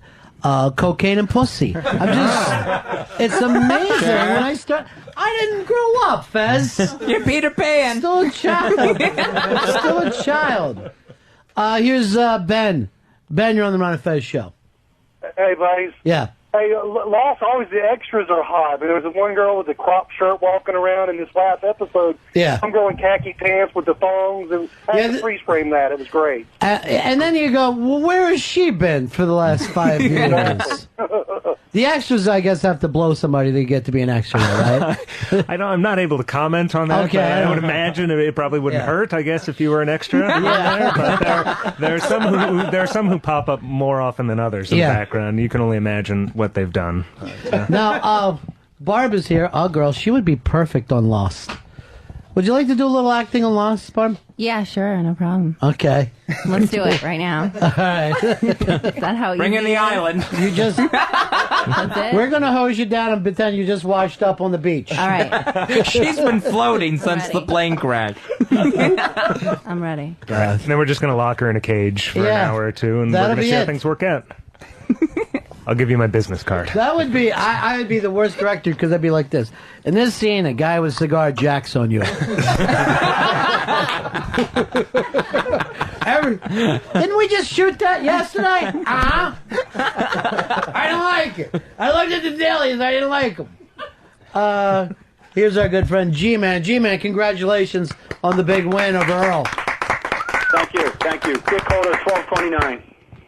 What can we do for you, buddy? I wanted to ask Brian if he could create 2 new characters for us. The first one would be Bajibi, the Prince of Nigeria. And his special power is stealing paychecks from XM and taking extended periods of time to hang pictures. And the other character I want to be Fezzy, the Queen of Retard Island, and his special power is making cock disappear inside his asshole. Wow, G-Man! Subtle. Yes, that's the beauty. The beauty of it is it's so layered. I'll say this, I'll need to see a storyboard first. But see, in this, the cock actually represents penis. Oh, okay. It's a metaphor. Now I'm on board. Wow. Dave, I don't know about your team. That G-Man, not to be confused with G-Baby. Oh, 2 different people. Different. Very cold-hearted. G-Baby would never say such words. I got those guys confused. Yeah, I like his son, G-Baby. Who is G-Man? G-Man is that very tan guy who used to hang out with us at Bar 9. Okay, I remember G-Man. He's not tan, he's Mexican. Mexicans are tan? Yeah. That's like saying Earl isn't tan. Trying to say it nicely. By the way, today, Earl will either be my executive producer or it will be the last day of Earl Douglas on next Sunday. Because it's either lose or leave home next. And the same will be said of Pitzy. And Fez, do you want to get to be part of this? You could be executive producer, or you could be sent home forever. I can't do spinning the hits. I will throw up. Hold on. It looks like Jen's trying to call you back and talk you into it. You can do it. Can I be the spinner? That's usually my role. Yes, you're the only one who does that. Yeah. And we got to make sure that when these guys spin out of it, they don't hit their heads on anything. Yeah. So we'll need basically lumberjacks. We got people lined up already. Let me just say this, Earl. If you're to lose today, what would you like to say to the listening audience? What would I like to say? Yeah, this will be like Big Brother, where both the people will say their goodbyes before we find out who gets sent home. If I were to lose, which I will not, but if by some miracle I do lose, I would like to tell the audience, I mean, particularly the guys on the boards, it's like, you two-faced motherfuckers. Wow. You talk shit behind my back, you post it, and then when you get in my face, you say, "Oh, Earl, you do such a great job," and then rip me to shreds, hide behind a keyboard, hide on a telephone, and then kiss my ass essentially to my face. Hold on, I'm starting to mist up a little bit. So sentimental. Oh, so touching. Yeah, I didn't know he felt that way. It's really Jeez. beautiful. Is this a CNET network? Yeah. I'm mad as hell! Earl, if you get kicked off now that Mr. Echo is gone from Lost, there may be a new role for you on the Lost Island. I'm just saying, you always have a home. Jr. There's always that, you didn't know Echo had a son. That's me! Ecky! And you're just running around, you're being Ecky. All right, Pitzy, if today's your last day on the Ron and Fez show, what would you like to say to listeners? I would apologize that they're stuck with fucking Earl Douglas for the rest of his tenure here. I would take the responsibility, and I will apologize to each and every listener. I'm going to take the high road and not attack the people that listen to the show, Earl. Wow, Earl. So you're going to apologize. It's like the Miss If Universe I'm such a big pageant. fuck up, and you're going to apologize for losing to the so-called fuck up. No, I'm not going to apologize to you, asshole. I'm going to apologize to the listeners. No, that yeah, have that's to what I get meant. Stuck with you. Who do you want to stay, Sheepy, if it's up to you? Pity? Yeah, Pitzy. You can say that looking at Earl, knowing him for 8 years? Yeah. Okay. At least you fought it over. Here is Jab. Jab, you're on Ron and Fez. Hey, what's up, buddies? My vote is for Pitzy, friend of the message board, by the way. Sure. BKV, is there any chance that you would go back to Runaways? Oh, Runaways, the comic book. Maybe. And Joss Whedon, the guy who created Buffy, took over the comic after I left. And his run just ended this week, and now there's another really good writer, Terry Morris, taking over. But I'm doing the movie adaptation for Marvel Studios. They're doing a Runaways movie now. So How many scripts have you sold so far? I can't keep track. I'm Is just that right? trying Is it going that fast? No. It's not that many, but I know screenwriters have a really short career out there, so I'm trying to just whore myself out as fast as I can before inevitably it dries up. Why do they have a short career? I don't know. It seems like executives like working with quote-unquote young guys, and then it's sort of, they feel like you're out of touch, even though I think most of my, shows like The Wire that are on the really best shows, The Sopranos, all the writer staff are all really experienced guys in their 40s, 50s, 60s even, but I think just to get these, hot sales, they're looking for the kids out there, so it's depressing. You're their way to get to Sheepy. That's right. I'm the gateway to Sheepy. Yeah, because Sheepy, you will sleep outside if you think the movie's going to be good. You actually, even some films, you'll show up a day early and stand out there. It was a misunderstanding on like the a moron. It was Indiana Jones. He's got tickets. What's the big theater down here? Ziegfeld. He's standing in line, starts standing in the middle of the afternoon for the midnight show. Right. At midnight, he's the only one in line. And still did not dawn on him that nobody else was going to Indiana Jones. Same thing happened to him on a trip to Wally World. Here is Charlie. Charlie, you're on Ron and Fez. Ronnie, I'm all about keeping the contest fair, but I'm just going to say if Pitzy wins, I'll get you a box of cigars of your choice. My friend Brian K. Vaughan just came in with Gohebas, so fuck you and your Jersey offer. And when I run out of these, then you'll hear me suddenly be nicer. But here is Larry. Larry, you're on Fez. Dick Holder 338, buddies. Yeah, buddy. Hooah! Hey, is the loser of this match going to come back wearing a mask and speaking a funny accent? No, there will be none of that. No new characters. Whoever loses is gone, baby, gone.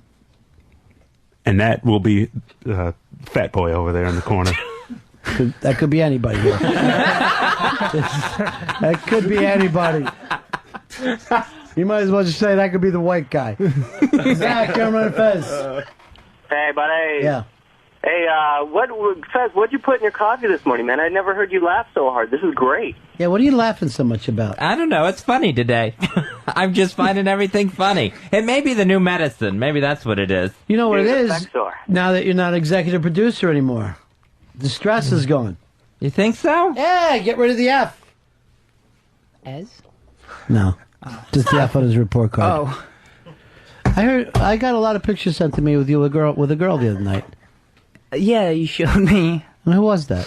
Who was it? Should you not even say? I don't think I will. But let's use the base system. What base you get to? At the picnic. Second. You at the second? No wait. Yeah. Yeah. But second is blowing a guy. So I don't know if you know the bases as well as I do. Way to go, Sheepy! I didn't blow a guy. What about after the picnic? Here's Dennis. Dennis, you're on Fez. Hey, yeah, my idea I think is maybe slightly better than that YouTube idea. All right. It'll be hard All to right, top. Here it is. Here it is. It's a regular guy turned hero, time travel type movie. And how it works, if you're still there. Yeah. Oh, yeah, no, I'm riveted. All right. The time machine works with coins, and you travel back to the date on the coin. And then the big battle begins with the bad guys looking for the oldest coin to have the biggest impact on history. That's it. I don't get the coin part. Well, you know, the date on coins. Is it only American money? Yeah. Well, no, you can put a Roman coin in there.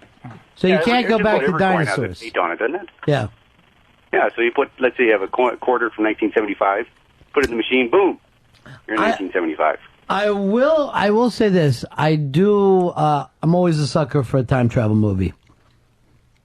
Love time travel. Always an easy thing to get me to pay attention to. Time travel's good. I even like that the Time Machine one that they did. The remake? Or yeah, I even like that one. Oh, you even like H.G. Wells? Yeah, but I mean, there was He's a not lot going to of... laugh at me. But I thought Shakespeare could spit a yarn. Yeah, even H.G. Wells. You mean the one in the 50s? No, the one they just did a couple years ago. Of that of the book. I didn't say. I think you might have been the only one who saw that. I know it was considered horrible, but I even liked that one. I didn't. Guy Pearce. Is that who it was? Yeah. Did you ever see the original one from the 50s? No. Doesn't like movies.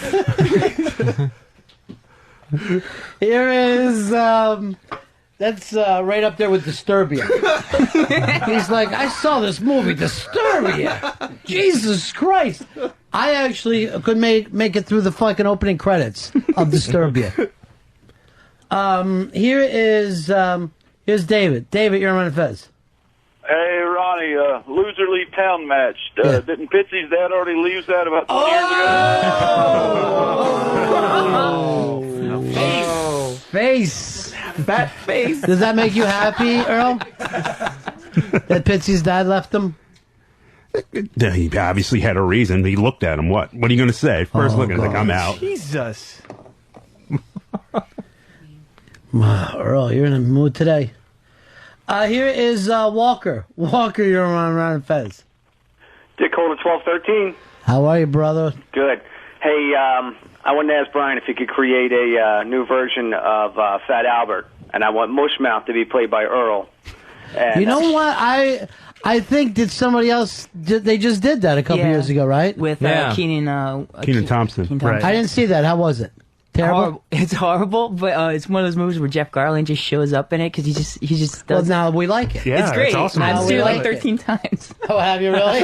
When it was on HBO, I just couldn't stop watching it. They're in the real world now, and they don't know what to do. Second base, is that where you got? What if you turned off that HBO? Where would you get?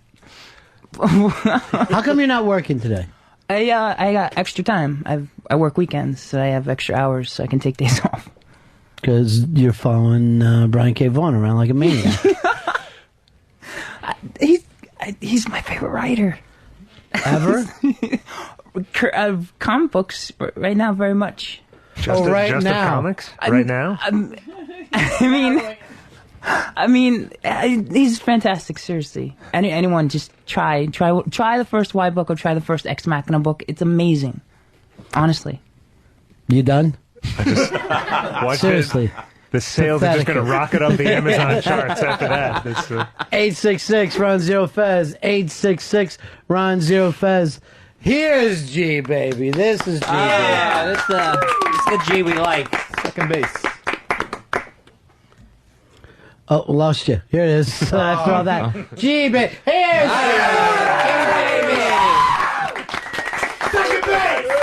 G-Man here. Yeah, Brian, I'm a huge fan. The fourth season Lost blew me away. But when you started, right after you started the show, Nikki and Paulo said razzle dazzle a few times. I wanted to know, was that a subtle Ron and Fez reference? Well, I think there was another writer who was totally responsible for Razzle Dazzle, but I knew that was Eastside Dave's catchphrase, so I took credit for it. But I can say at the beginning of this season, I think it was the second episode, is when I co-wrote with Drew Goddard, and it opens with the 8:15. The plane is underwater, and there's an underwater ship going through, and there are two guys you never see who are talking to each other. And in the script, it was Ron and Todd. It was a little it's hard to work Fez in there, but so I think if you watch it now, it's the Ron and Todd talking to each other. Oh, very nice. We made Lost. Thank you, Brian K. Vaughan. Yeah. You're welcome. Now, G-Baby played second base at the softball game? Yeah. And then Sheepy said he got to second base. Now we know.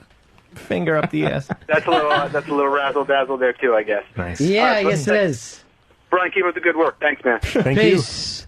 866 Ron Zero Fez. 866 Ron Zero Fez. Come out and meet Brian K. Vaughan. He's going to be at Midtown Comics, the location at 45th Street and Lexington in New York City from 5 to 7 p.m. That is tonight. For more information, you can always go to bkv.tv. Here is Andrew. Andrew, you're on Ron and Fez. Hey, Ron Fez, how are you? Yeah. I got something to say real quick. I had nothing against you guests. I'm backing Earl up all the way. He's been there the longest. Those other two losers, that Dave who can't take care of his kid, and Pitzy whose father ran the fuck away from him. I have all confidence in Earl. He's been with you guys the longest. I will say this. Earl has... have you ever lost at Spinning the Hits? Never. Spinning the Hits, and I guess we'll put this on Pal Talk. We put them in a chair. Dave, you spin them how many times?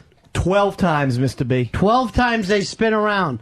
As they come out of the chair, dizzy, I yell out a name of a song that they have to pull up on delete.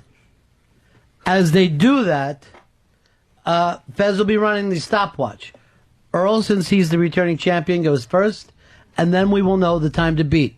Whoever takes the longest to do this will be off the Ron and Fez show. And guys, you do have to pay this one off. No coming back as a funny character like some redheaded idiots do. Meaning me? What is E-Rock a big fan? Is that why he's hanging around today? You big BKV fan? No, he wants to be here for Spinning the Hits. The Spinning the Hits has created a huge buzz. Oh, I had no idea. Absolutely. A lot of buzz in the building right now in the industry. Yeah, before everyone left, everyone was picking sides. Did anybody take Pitzy? Is anybody in this? Yeah. I took Pitzy. Oh, you're for Pitzy. Definitely. Oh, you guys are for Pitzy. I took Earl. I have experience watching this. I see. Don't Obama thing. Smart. Yeah. Let's go, Pitts. Oh, Barb wants Pitzy. Oh, girl. I'm taking Big Earl. Yeah. Oh, Young YA. Why is young Anthony turning against me? He hates you. He despises you. Young Anthony, also a writer. Also a screenwriter. and of course Franklin, a filmmaker, screenwriter. How many screenplays have you wrote? I have about 11 features. All right, so the way that's going, that's $11 million. You've got $11 million for those screenplays. Yeah, we're gonna have to talk to Brian after the show. That's good. Now I'm going to go over to Deb. Who do you want to win this? I love Pitzy, but I gotta go with Earl. Whoa! Wow. Debbie. That hurts the most out of anybody. Well, you know what? Pitzy's not as much fun to abuse. You can't. You gotta miss Earl. We would miss Earl because let's face it, Pitzy's never made a dent on this program. Oh, no, I love Pitzy. See what you started, Deb? Who do I like more? You know, obviously Pitzy, but Well, didn't you and he have an affair at one point? it was a text affair. And I allegedly smelled her hair as well. That was not alleged. That was creepy. I love you, but that was the weirdest thing. Your number's out of my phone now after you fucking picked Earl, so we're done. Oh, We're done. It's because I like him being abused more than you being abused, Pitzy. We're done. You're done with him. He's gonna stop No more jerking hair off. smell. No more hair smelling. Does that mean that she can't play Super Mario Kart? No more text messages. No, that's it. You're going to miss them. You're going to say, my phone is so empty now. Where's Pitzy's text message? Who's gonna smell my hair? Patrice? Who's gonna smell your hair tonight? Who's gonna whisper to me about deaf people at a bar night? Oh, jeez. Why do you have to whisper? That was the point. You ever listen to this show? The Ron and Fez show? Sure.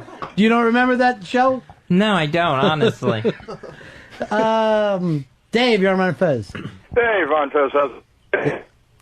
Usual pleasantries, get it out of the way. Yeah. I had a question for Brian because I've had an idea for the past 5 years. In the past 5 to 6 months, I'm kind of developing, not sure if it should be a TV script or a movie script. And it's kind of like Heroes meets X-Files. Uh-huh. And if it's done in, like, pretty much like the person sitting next to you, you wouldn't know if it would be that person. Quick summary. Go back to 1947. It all dates back to the Roswell crash in New Mexico. Oh, sure. Good starting And spot. I've never seen or heard or any type of a hero being derived off of alien DNA from a crash like that, and that's kind of what the basis is. Roswell. True. Good one. Yeah. So would they have superpowers? Well, it takes time for the actual DNA in his body to grow full, so he kind of gets it injected to him at age 8. By the time he's 18, it's full grown, and certain powers start to develop and grow over time. No. But it all depends on his own system. He doesn't understand it, so that's the basis of it, and the only person that knows is his best friend, because the interesting thing is his best friend wants to write a comic book and uses his friend as the basis and does it throughout the entire show. It sounds like the Art Bell show now. This is just a lot of nutty callers. It's awesome. It sounds like it's going to take the full 10 years to tell this story. It does. That's why I want 10 seasons of TV and writing. Dave, you will tell them, if you're going to start this, they got to give you a 10-year contract. It's going to be the next MASH. It's a good idea. It's a good idea when you've got an idea you love to get on national radio and just try and tell everyone about it before it's done. Yeah. And then, It doesn't matter because I only gave you like 2 little You only got a little bit of it. I see. We only got a taste. Yeah, you just go ahead and enjoy that because you'll be back. First one's always free. All we know is we have to hire an 8-year-old actor, then really lock him in. Well, another question for Brian is... That last one wasn't quite... You made him listen to your dream. Larry Brody does a contest on his website called the People's Pilot Competition. Do you know anything about that? I don't. It sounds great. No? It's pretty much like meant for individuals like myself who have an idea but don't know how to write down a full script. You submit your idea. All right, hold on, here's Barney wants to help you out. Barney, go ahead. Hey, guys, I got a great idea for a script. Brian's going to love it. It's about people who've got script ideas shutting the fuck up. Sold. All right, and then how do they get their powers?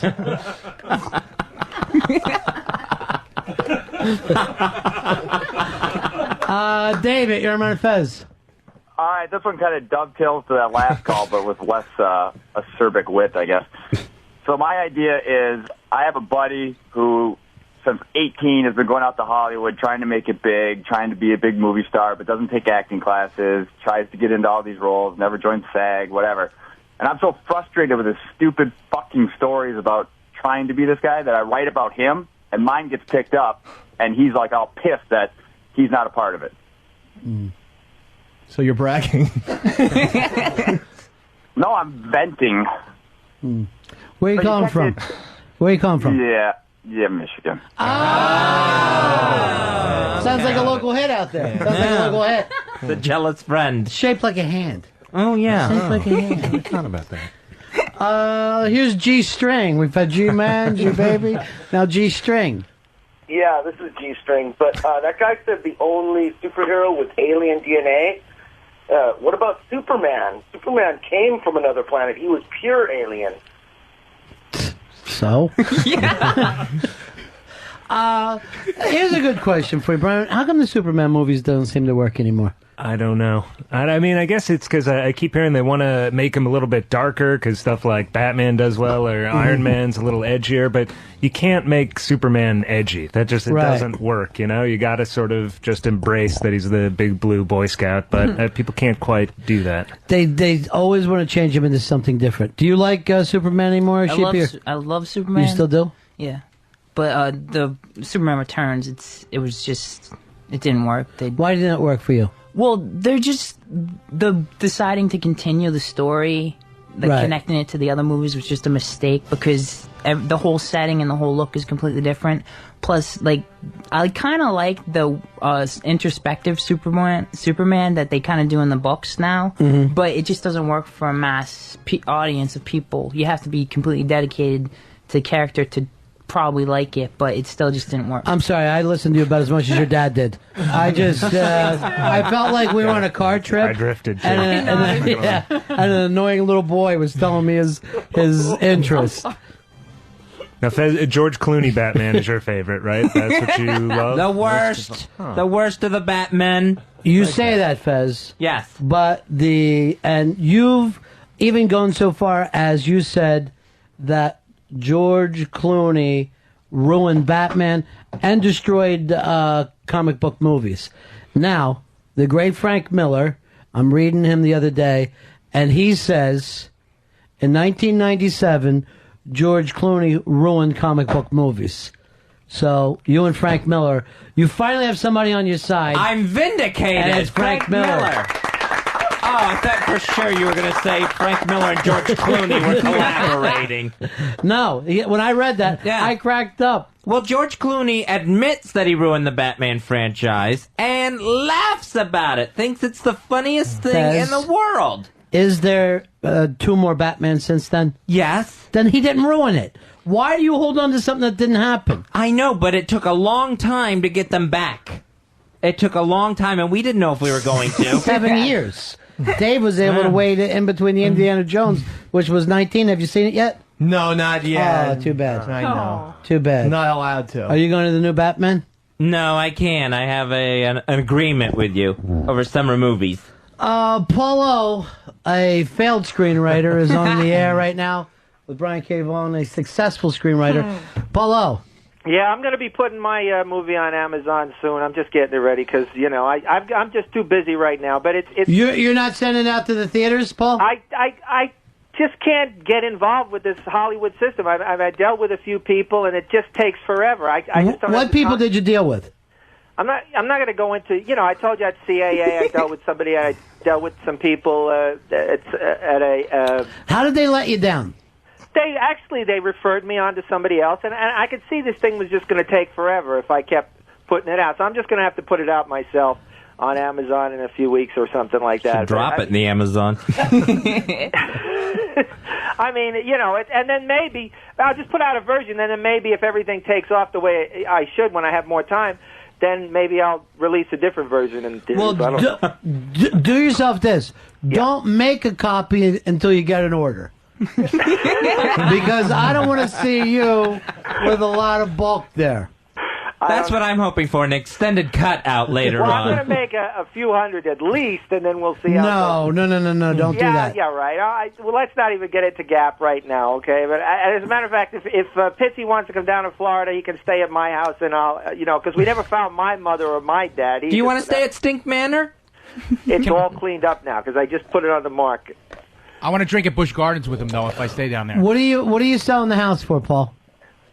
We put it for $140. I mean, this is the worst market in the history of all time. Now, $140, also known as free. Because you can't get a lot for $140. I know, it's insane. Because I want to get the hell out of here, so what the fuck? How many and even that, I mean, everybody's not moving now because they're just scared. Yeah. They don't know Polo, what the how many times has that front door been broken down by the police, and does that affect the cost of the house? Or I know. I was hesitant about that. They'll just throw in a few bucks to replace the door. Actually, they need a better door. Now, you and Gail O have lived in that house how long? It was like since '89. All right, since '89. Could you imagine the excitement level of the neighbors when that for sale sign went out? It almost feels like you were told, I've never seen this happen before, but you no longer have AIDS. That would be the same type of deal. Paula, what's the best comic book movie all time? Well, I actually like the Batman, the first Batman with Jack Nicholson is one of my favorites. As all time? Yeah, what is it for you, Sheepy? I would say the latest Batman. The Batman Returns. Batman Begins. See, I find that one dull. The villains are dull. Some of the sets, everything's dark. It's so dark I couldn't see it. I had to tell you the truth. It's the first time ever I'm watching a movie I turn on a flashlight just to try to get it lit up a little bit. Brian, do you have a favorite of all time so far? I mean, I like the Road to Perdition. That was a movie that was Yeah. a comic book that most people, because it doesn't have superheroes in it, don't know it was a comic book. But it was a good comic and a good movie, so yeah, I like that one. Always a smart move not to go with the tights. To say, I never... Fezzy? Sin City, I think, was the best one. Even now on further review? Yeah, still. Because I watched it in the theater, I'm like, hey, this is so much fun. But then later I'm like, oh, what am I watching? I don't know whether it still holds up past the... At home, it didn't feel the same. It did not feel the same. Thank you very much. Earl, what about for you? Black Men? No, I don't know why. I still like the first Superman.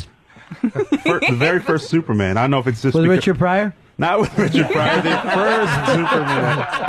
That was the worst Superman. But Dave, do you have one? X-Men 2. Love that one. I like that blue guy, Nightcrawler. Brian?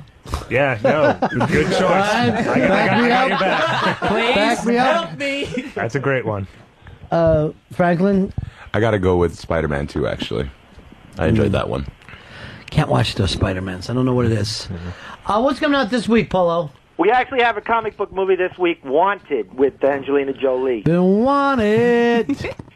How is it? Here's the thing. The odd thing about this is that they're not really super powers.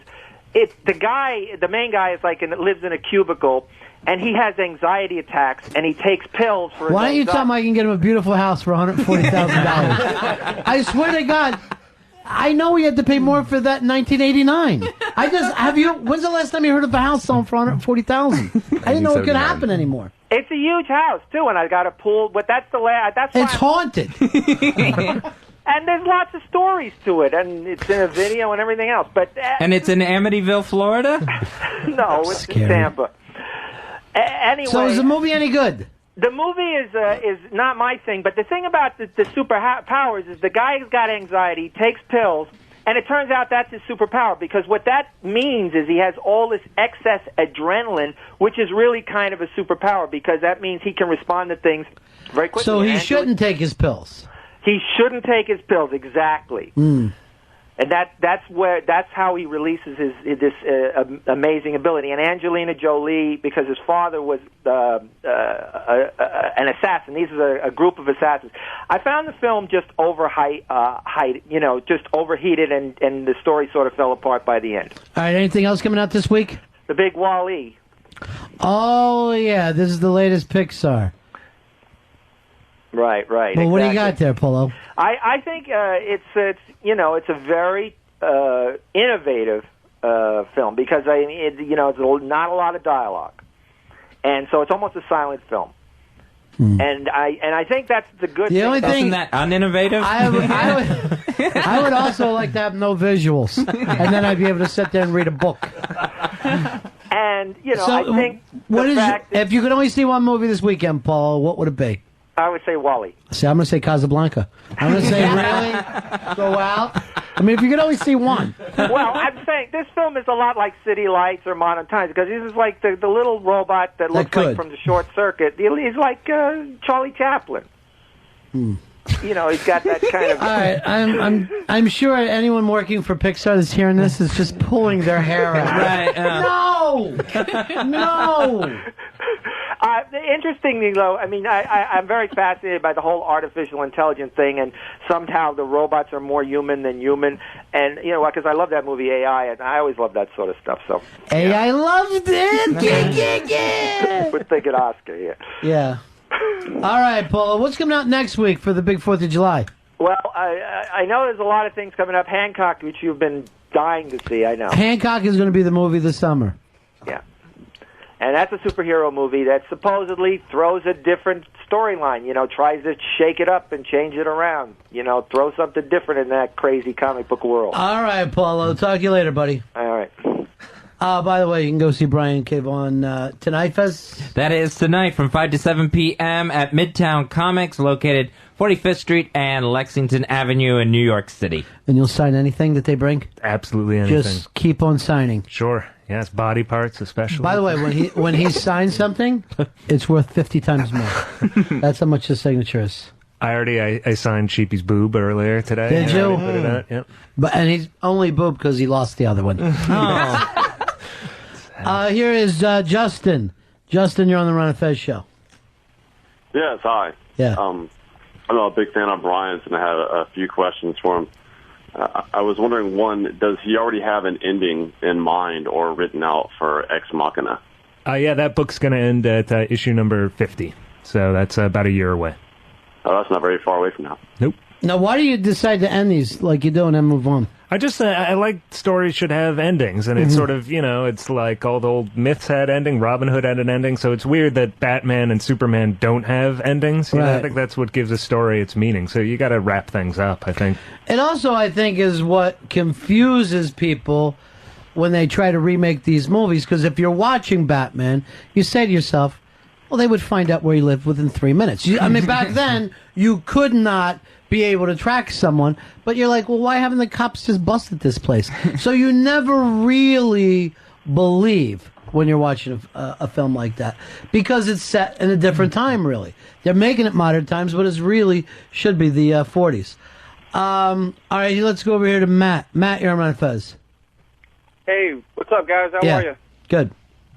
Okay, I was calling just to say that the Batman Begins movie, it was a great movie. I think it brought Batman back, and it's going to open up for a few more with Christian Bale. And it was more of a darker version of Batman, back from like the 40s comic books. And I think the best comic book movie made is actually The Punisher, which was actually great. And I always forget the guy's name who starred in it, but he was in 61 and a few other movies. And I heard Ryan Reynolds is going to be playing The Flash, and that's going to be great, man. The Flash is something I'm surprised they've never done before. Yeah, they had a TV show years and years ago, but I don't remember it. They've never been able to get it to the movie screen. There's all kinds of DC heroes that there's always scripts for, and they can never get the movies made. Who's somebody you want to see? I would like to see a Green Lantern movie. I think that would be cool. Any of these Justice League movies they talk about, I would love to see. Yeah, for a while they were talking about Jack Black for Green Lantern. They were going to turn it into a comedy instead of, but I think it's back on track to being a drama now. Yeah, now it's Common, the rapper. Yeah. Is it really? Mm-hmm. I want to definitely miss that. Well, my name is Lana. Yeah, I know. Okay. I'm afraid of you. What about for you, Dave? Anything you really want to say out there? I don't know why they haven't made the Archies into a movie. You know who would be perfect to play Archie? Who? You. Oh. Well, then that's my big shot, Brian, in Hollywood. And Casey could be Veronica. Oh, yeah. I like to bang Veronica. And then Betty would be, Sheepy. your ex-girlfriend. Oh, jeez. But no, in all honesty, I mean, they could make a funny And movie. Earl out would of it. play Pops, who's just taking care of everything. You kids, you spilled another milkshake. Coming up in just a little bit, we will lose a producer, but gain an executive producer. Fez Whatley decided to step down as executive producer. No. Today. You really want to do it? Yeah, I didn't step down. How long did you have this? I think I had it for like 8-9 months. Earl, and be honest, what kind of job did you give him? A letter grade, and you don't even have to explain anything. Just a letter grade for how he did. C. I see. Pitzy? I'll give him a D. Okay. No, Dave? I would give Fez a B. B? A B. All right, and I gave him an F. So... It doesn't even average very well. Yeah. It's not against you. It's really more about your mental capacity right now. Sure. So you're going to step down on one of these guys. Brian, can you stay for Yeah, sure, I'd love putting to. on the hits? It's going to be one of the more exciting things. Now, should we put this on Pal Talk? Yeah, it's going up. What room is it going to go in? How does this happen? Do we have a room called Spinning the Hits that we can just slide into? We don't have one of those. How do you know? You never go on Pal Talk. There may be one. Wherever you put it, it'll end up in both of them, so it's okay. Why does there have to be two rooms? Why can't everybody just be friends? Everybody is friends. Are they? Well, not everybody. I know you don't like Franklin and his lot. Well, he changes his hair every week. I can't recognize him when I see him. That's your Wait, hair? He has a lot. I thought you had Musketeer ears on. Yeah. A lot of humidity today. Flat top. Is that what that is, humidity? Oh, yeah, it's definitely wild with the humidity today. Who's in Franklin's lot? Who is my lot? I thought Debbie was my lot. I already heard it. Oh, I always put him in with the Brooklyn boys. Since Dean does all the work. Fred and I shook hands at the softball game. Oh. We got along just fine. He brought ice. Thank you for that. See? We had lots of ice thanks to you. I'm Jimmy Carter right was now. the It's best. the Middle East thing. Et cetera, et cetera, et cetera. I try to give him a little thing there because he's... All right, so we're gonna take a break and we're gonna set this up. What are we going to do when we say goodbye to one of our guys, though? It's going to be very You guys odd. realize I'm not playing games, that you will be gone. I'm dead serious as anybody. I know. Earl, you never win. I know what's at stake. I know absolutely what's at stake. He looks like he wants to get out. No. Yes, Fez, I see you with a piece of paper. Yeah, we're going to be having this on Pal Talk in the Ron and Fez showroom, and you can pull up the cameras. I'm the Pitz and Ope Ant 2. Use those cameras in the Ron and Fez showroom to watch Spinning the Hits. Here is... no, you know what? Let's take a break here. I'll let Dave set this up. When we come back, we're Spinning the Hits. Ron Bennington, Fez Whatley. It's the Ron and Fez Show on XM 202. The Virus. XM 202. The Virus. G-Man, you're on Fez. Yeah, one thing that's a classic that I like is Earl's slave name, Bujibi. Jimmy, what do you think other than those... Bajibi. Huh? My name is not Bajibi. Mm-hmm. It is now. I thought that's what people were calling you. Oh, my friends, amazing, true.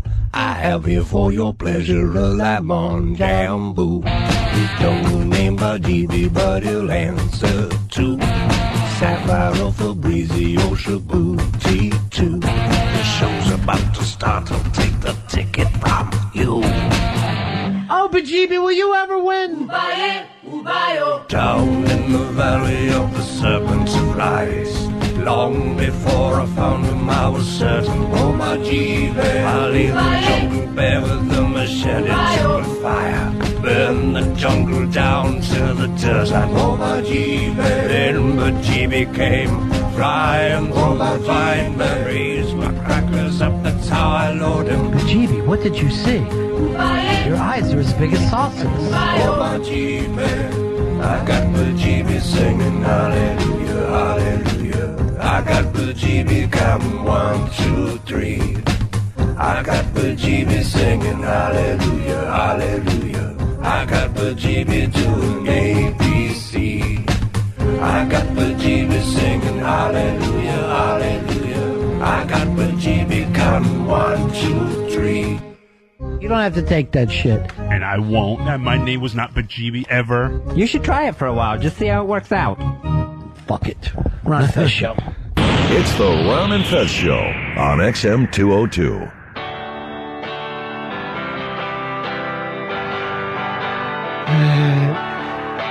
Now somebody please call 1-866-ROD-0-FEZ, 1-866-ROD-0-FEZ. Pick up the phone and play it again. 1-866-ROD-0-FEZ. Thank you, Grace. Ron and Fez Show. About to run the Spinning the Hits contest, which you can also view on Pal Talk.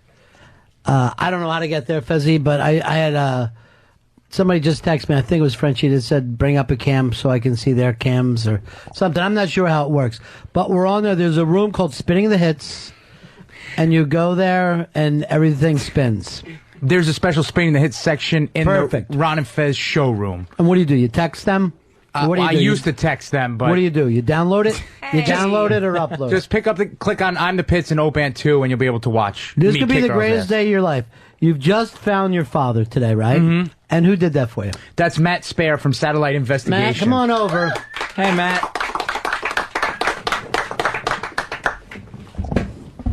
Hey, guys. Nice to see you. Thanks for having me. You were able to find his father, and how quickly? Literally 10 to 15 minutes. I was actually working on it while you guys were on the air. Isn't that crazy? Now, could you do another assignment for me?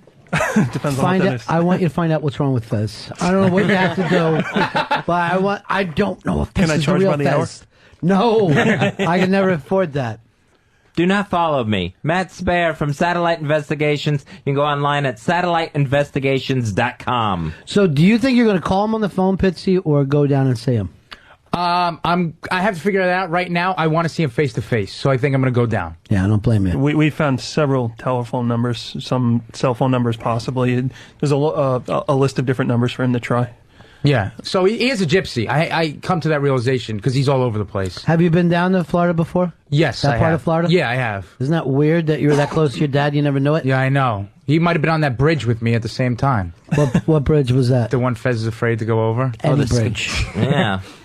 That's any of them. Probably the Skyway. Yeah, that was it. He's afraid to play bridge. That's how bad he gets. Anytime I break out cards, you're not going to play bridge with that, are you? All right, we're about to start, and I see you're pacing back and forth, Bajibi. You're ready to defend my title. No calisthenics this time, Earl? I'm voting for Pitts, by the way. I'm sure you are. You've been like a father to him. I get a little grudge against Earl. Why? What's your Earl problem? Well, Earl called me at 11 o'clock in the morning yesterday to do the job, and I'd actually been on an assignment in a hospital where there's no cell phones, and by the time I called him back, he said he had a lead and would call me later on during the day. And Earl's guy said it would take 10 days, and it took him 10 minutes. So, go Pitts. Thank you, Matt. I don't have Deb behind me, so I need all the support I can get. Hey, where were you on my birthday? Missed that one. Yeah, what'd you say on the air right before my birthday? Oh, did I say wouldn't go fuck to that Deb? shitty fuck Oh. Deb. I wouldn't go to her shitty party. So I guess I was right. Wow, this has gotten ugly. Yeah. Terrible. All right, let's just go by applause. How many people would like Earl to win this? Yeah! Not a lot. And how many people want Pitzy?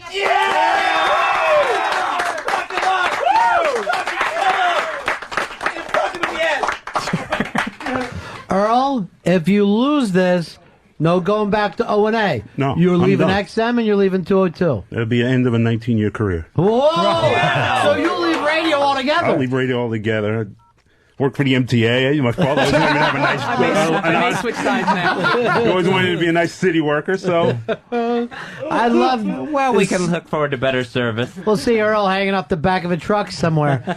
Didn't that guy used to be in radio? Where's he going? All right, Earl, you are going to be first. You get into the chair. Now, we're all set up. Are these the two spots that we're saying on? Yeah, the left one is I'm the Pitts camera where you'll see the spinning, and then the other camera, Opan 2, is where you'll see the hits. Now, Deb, you were telling me... heavy. Huh? I look heavy. Well, that camera shot actually takes weight off of you. Oh. So I don't know what's going on. Pitzy, you will go second, so you'll know the time you Time to have beat. the times that you'll have to beat there. It's an exciting time. Now, how many spins is it going to be, Dave?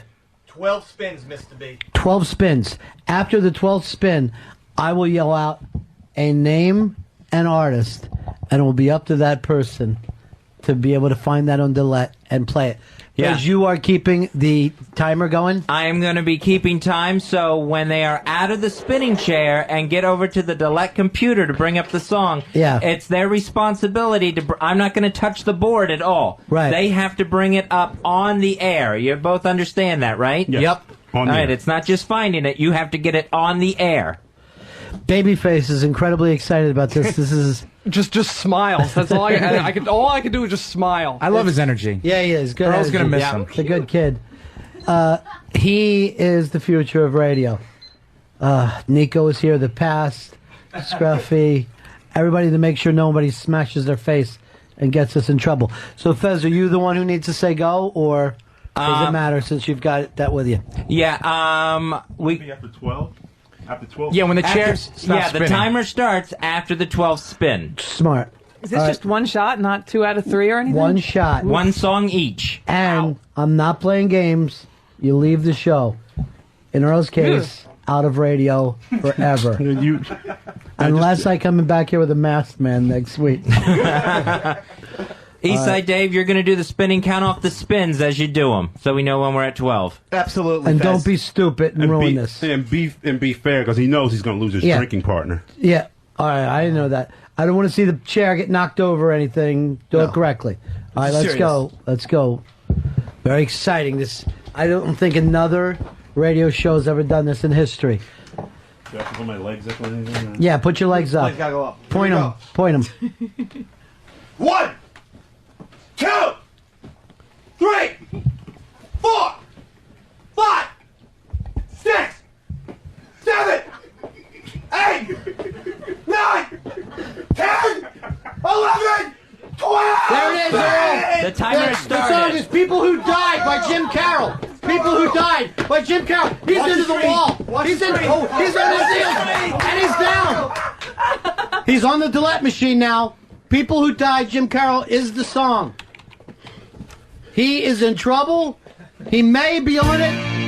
There it is. And he's down. He's down on the ground. Very nice. Let's see if we can't get somebody over there with a microphone. The champion is down. He has spit himself into oblivion. Earl, how are you feeling? I feel pretty good. You feel pretty good? The room's still spinning? Oh, yeah. Yeah. How did you feel about the time? Could have did better. Could have done a little better? Yeah. What do you think threw you off, Earl? The spinning room. Yeah. I just went on an angle and everything everything just went slightly to the right and I just couldn't get my balance. All right, let me just also say to our team, great job of protecting him from hitting The the wall. lumberjacks. Yeah. Very nice. Because hitting the wall would be hysterical, but I can't answer back to XM while we were playing Spinning the Hits and Earl broke out his front teeth. That's too stupid. Earl's back up on his pins. And here he goes again. The champ is back down. All right. Franklin has him. How you feeling, Earl? Still dizzy. Still, I was a lot more dizzy than I thought. I don't think you're ever going to make it as an astronaut. You cannot leave the planet Earth. Ooh. Oh, my God. I'm all right. That is not the face of the champion. Let's go over to the professional timekeeper, Fez Marie Watley. Fezzy? Earl got the People Who Died on the air in 19 seconds. Wow. Oh, my God. 19 seconds. I believe that is a brand new record. It's not just a record, it shatters the old record of 48 seconds. Bullshit. No, that was No. Earl's old record for real. It was not. When I played Earl, he had 48, I had 56. I'm not making shit up. Yes, you are. I am a Spinning the Hits lover. 48 seconds was the record, so this is an incredible time. All right, let's get him out of there. Let's move that around, too. I don't think we've got the camera set up directly on top of where Earl's, or where now Pitzy's going to be doing it. So let's get this Let's camera. get that as a close-up, yeah. Yeah, zoom in Tighten on it the up Delette computer. so people can see what the job they have to do. It is spinning the hits, perhaps the most difficult game ever in the history of radio producing. You're stuck in a chair. You're spin 12 times. You've got to come out of that with a spin brain, make it to the Delette machine, and come up with a hit. Pitzy, how you feeling, big man? I'm going to beat his time. There's no doubt about it. I'm going to beat his time. Gotta have confidence. Don't clap for me. Don't clap for me, traitor. You were going for Earl. Everybody clapped for Earl, even the people that were rooting for you. This is the lady in yellow. You got in his crawl a little He's bit. really, really pissed off. Yes, I am. You know, when I was Don't divert my focus from spinning the hits. I was pretty pissed at you too, You but I diverted forgave it. you. I forgave Don't you. divert him. You're diverting him all the time. Yeah. He hates being diverted. I don't even have money on this, so why would I divart you? It's all jokes. Pitzy, get in your chair, and let's do this one for your new dad. Reset everything. The computer's reset. The board is reset. What time are we talking about? He's got to beat 19 seconds. Let's go. It's a hell of a time. Pitzy, are you ready? Yup. I'm ready, Ron. Then, Pitzy, it's time for you to spin the hits! Let's go. 1, 2, 3, 4. Legs up, Pitzy. Legs up. 6, 7, 8, 9, 10, 11, 12. All right, Pitzy, Got it's timer T-Rex, started. Children of the Revolution. Pitzy in trouble, but he's there quick. Is Not he as going? confused as Earl. Come on. Where is it? Fucking Delette. Where the fuck is this? What are we on time, Fez? We Where is just it? hit the 22 second Earl Douglas! Earl Douglas! He's still falling. Earl Douglas! Oh, God. All right, help Pitzy too. He's very dizzy. Get them both in their chairs. Yeah, sit him down. We did not even get to hear the song, and I'm sorry to you. Yeah, I know. Oh, shit. Well, you guys take a second. Oh, Pitzy. As we go back, Fezzy, and watch what went wrong there for Pitzy. Number one, it seemed like Dave did not spin you as hard as he did Earl. There was a little bit. You were not as confused as Earl. You just had confusion with the keyboard side of it. I thought I got to the Delette quick. You got to the computer faster than Earl and more oriented. I didn't quite hear the song, but you could have yelled out. Always yell out. Repeat. That's what you have to yell in this game. Repeat, please. Is there any clause I can get another chance here? Or? Yes, there is a clause, and the clause is na na na na na na na na. Hey, goodbye. Is this for real? Could you find that song for us? Na na na na na na na. Hey, goodbye. Na na na na na na na. Hey, goodbye. Ronnie, I just got engaged. I have to find a place to live, and now I have no job. This was really going on? I would say this, Pitzy. Go ahead and kiss her. You know you want to kiss her. Goodbye. Wow. Pitzy, everybody! One-time producer. That's Pitzy got to the one-time producer. Yeah, Pitzy got to the computer so fast. I thought he had a good chance of beating Earl's time. And don't fucking feel bad about it, Pitzy, because you are a small footnote in the storybook career that is the Ron and Fez show. I'm glad you guys are all laughing it up.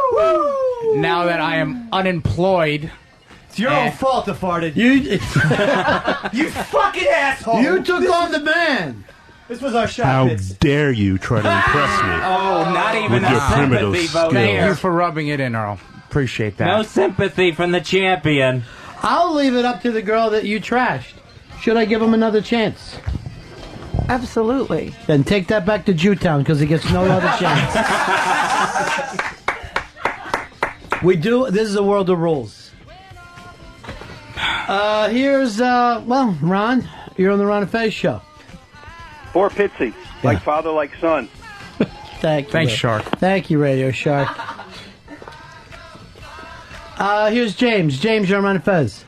Yeah, Ron, you shouted out the name of the song 3 times for Earl. You never had to say repeat, and you just mumbled it once for Pitzy. Give him a break. Well, here's the break. Pitzy, I want you to keep your XM radio and enjoy the show anytime you want. All you got to do is yell out, I want to hear the song again. Yeah. Here's the thing I hate on the Ron and Fez show. After the bet, there's always the excuses. Now, Earl, you lost the softball game to Dave, right? Yeah, our team lost, yes. Your team owned that cup. When the game was over, did you hand the cup over? No, they took the cup before we could even hand it over. He was a very non-gracious loser, Mr. B. Well, I shook hands with everybody. You were running around like a lunatic. And eating peanuts.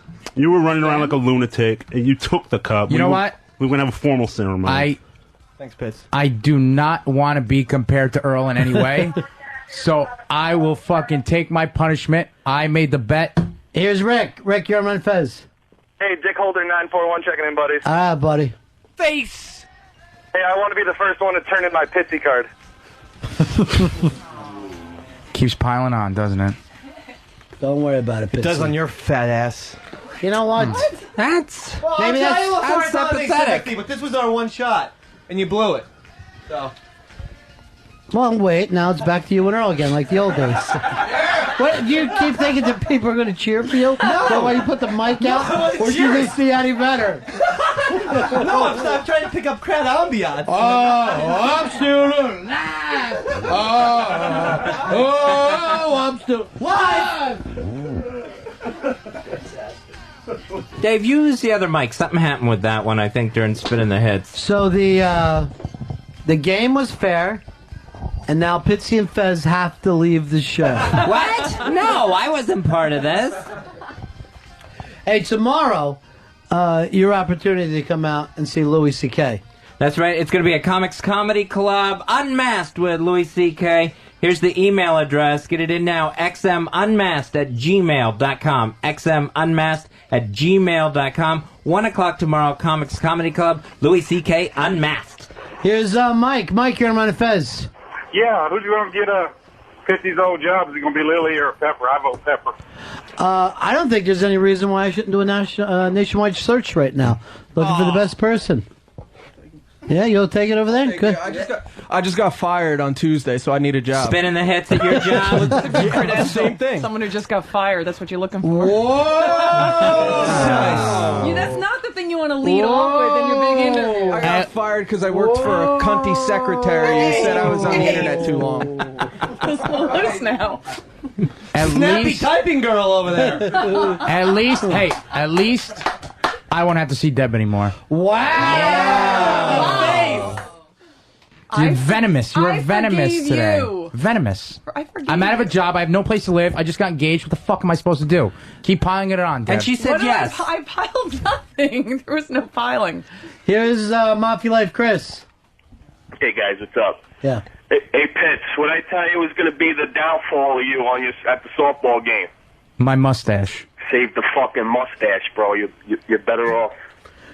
Chris, you proud of your first baseman, the man who got you through 7 innings of softball? Yes, my coach, my inspiration. Hey, did you hear the good news about Planet Z-Man on Sunday night? Yeah, man. Yeah. Yeah, man. I'm looking forward to it. Okay. He called me kind of like he just explained and then sent me an email. I got a little excited. Sure. Said it worked out well. All right. He already did it? He's not doing it live? No, Planet Z-Man is recorded. Why? He preferred it that way. Why? Oh, our listeners? Yeah, he didn't think he would get a fair shake. Hey, everybody, you're on Planet C, man. Hi, how are you? Fuck you! Oh, jeez. Here's Paycheck. You're on Ron and Fez.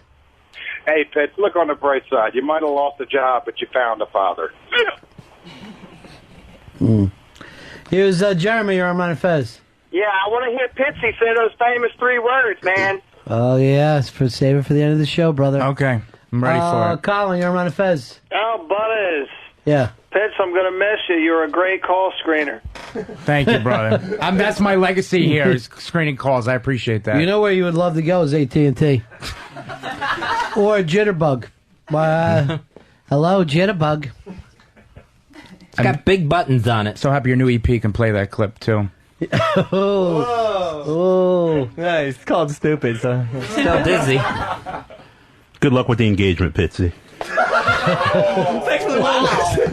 What does that mean?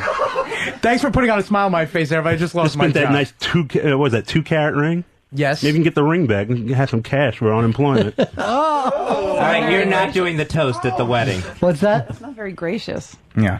And Earl You don't think it was? No. You don't give unemployment cash.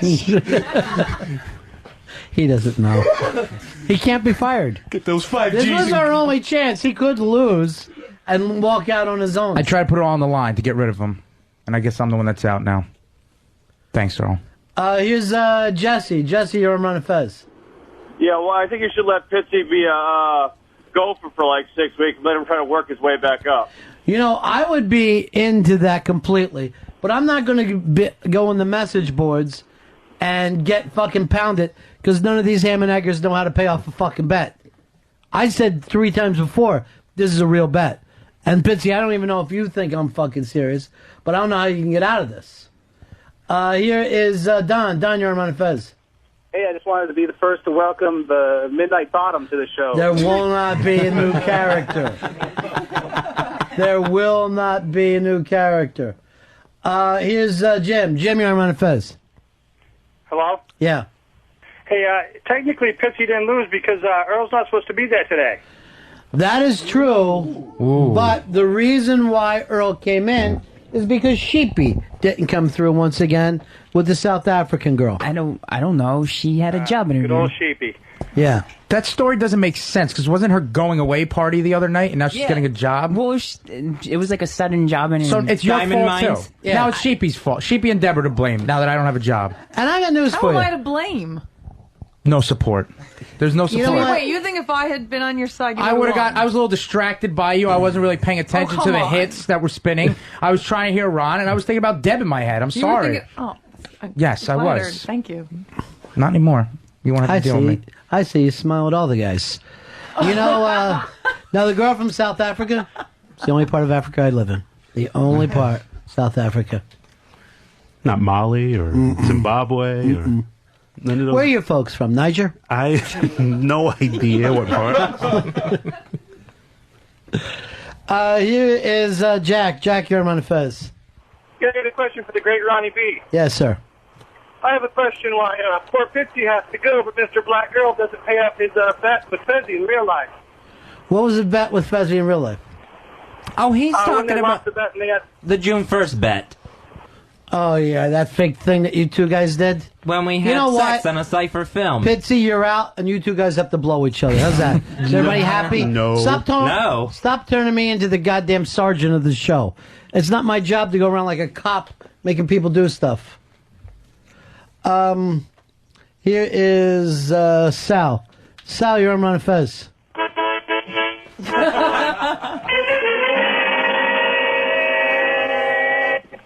Scruffy face. This is why Babyface is number one.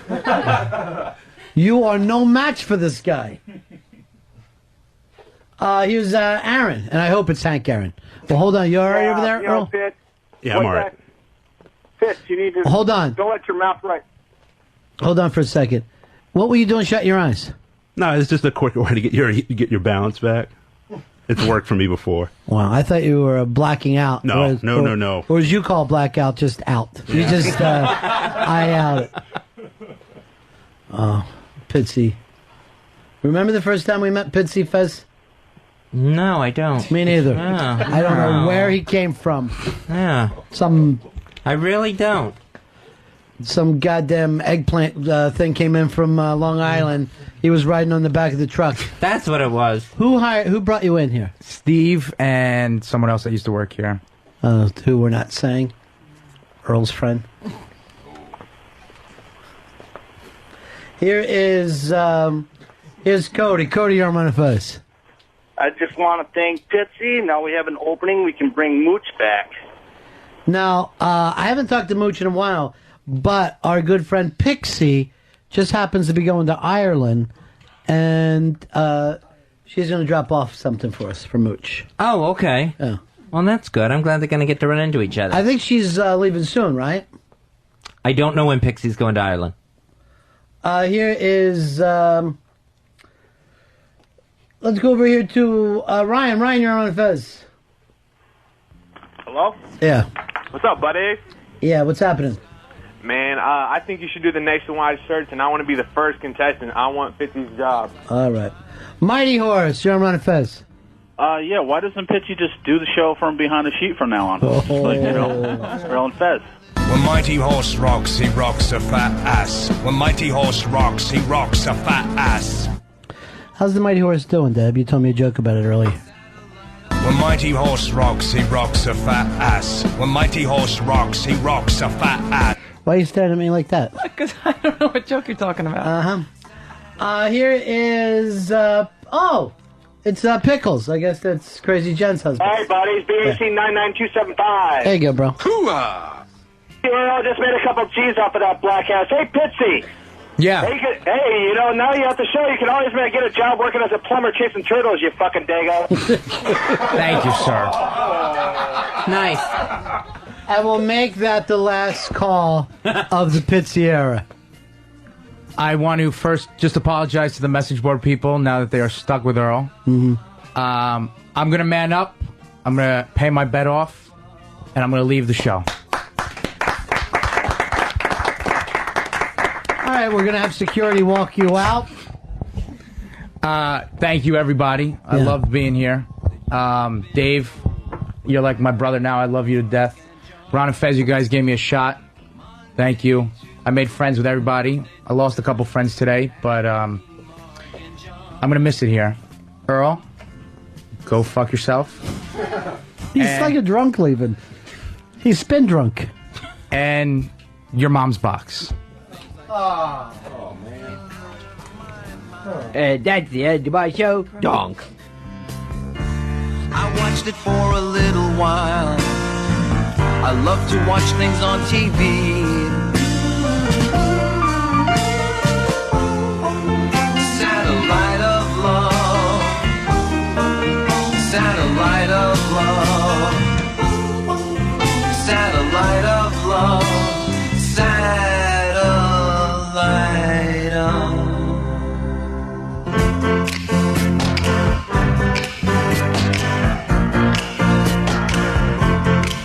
satellite of love. Satellite of love. Satellite of love. Satellite.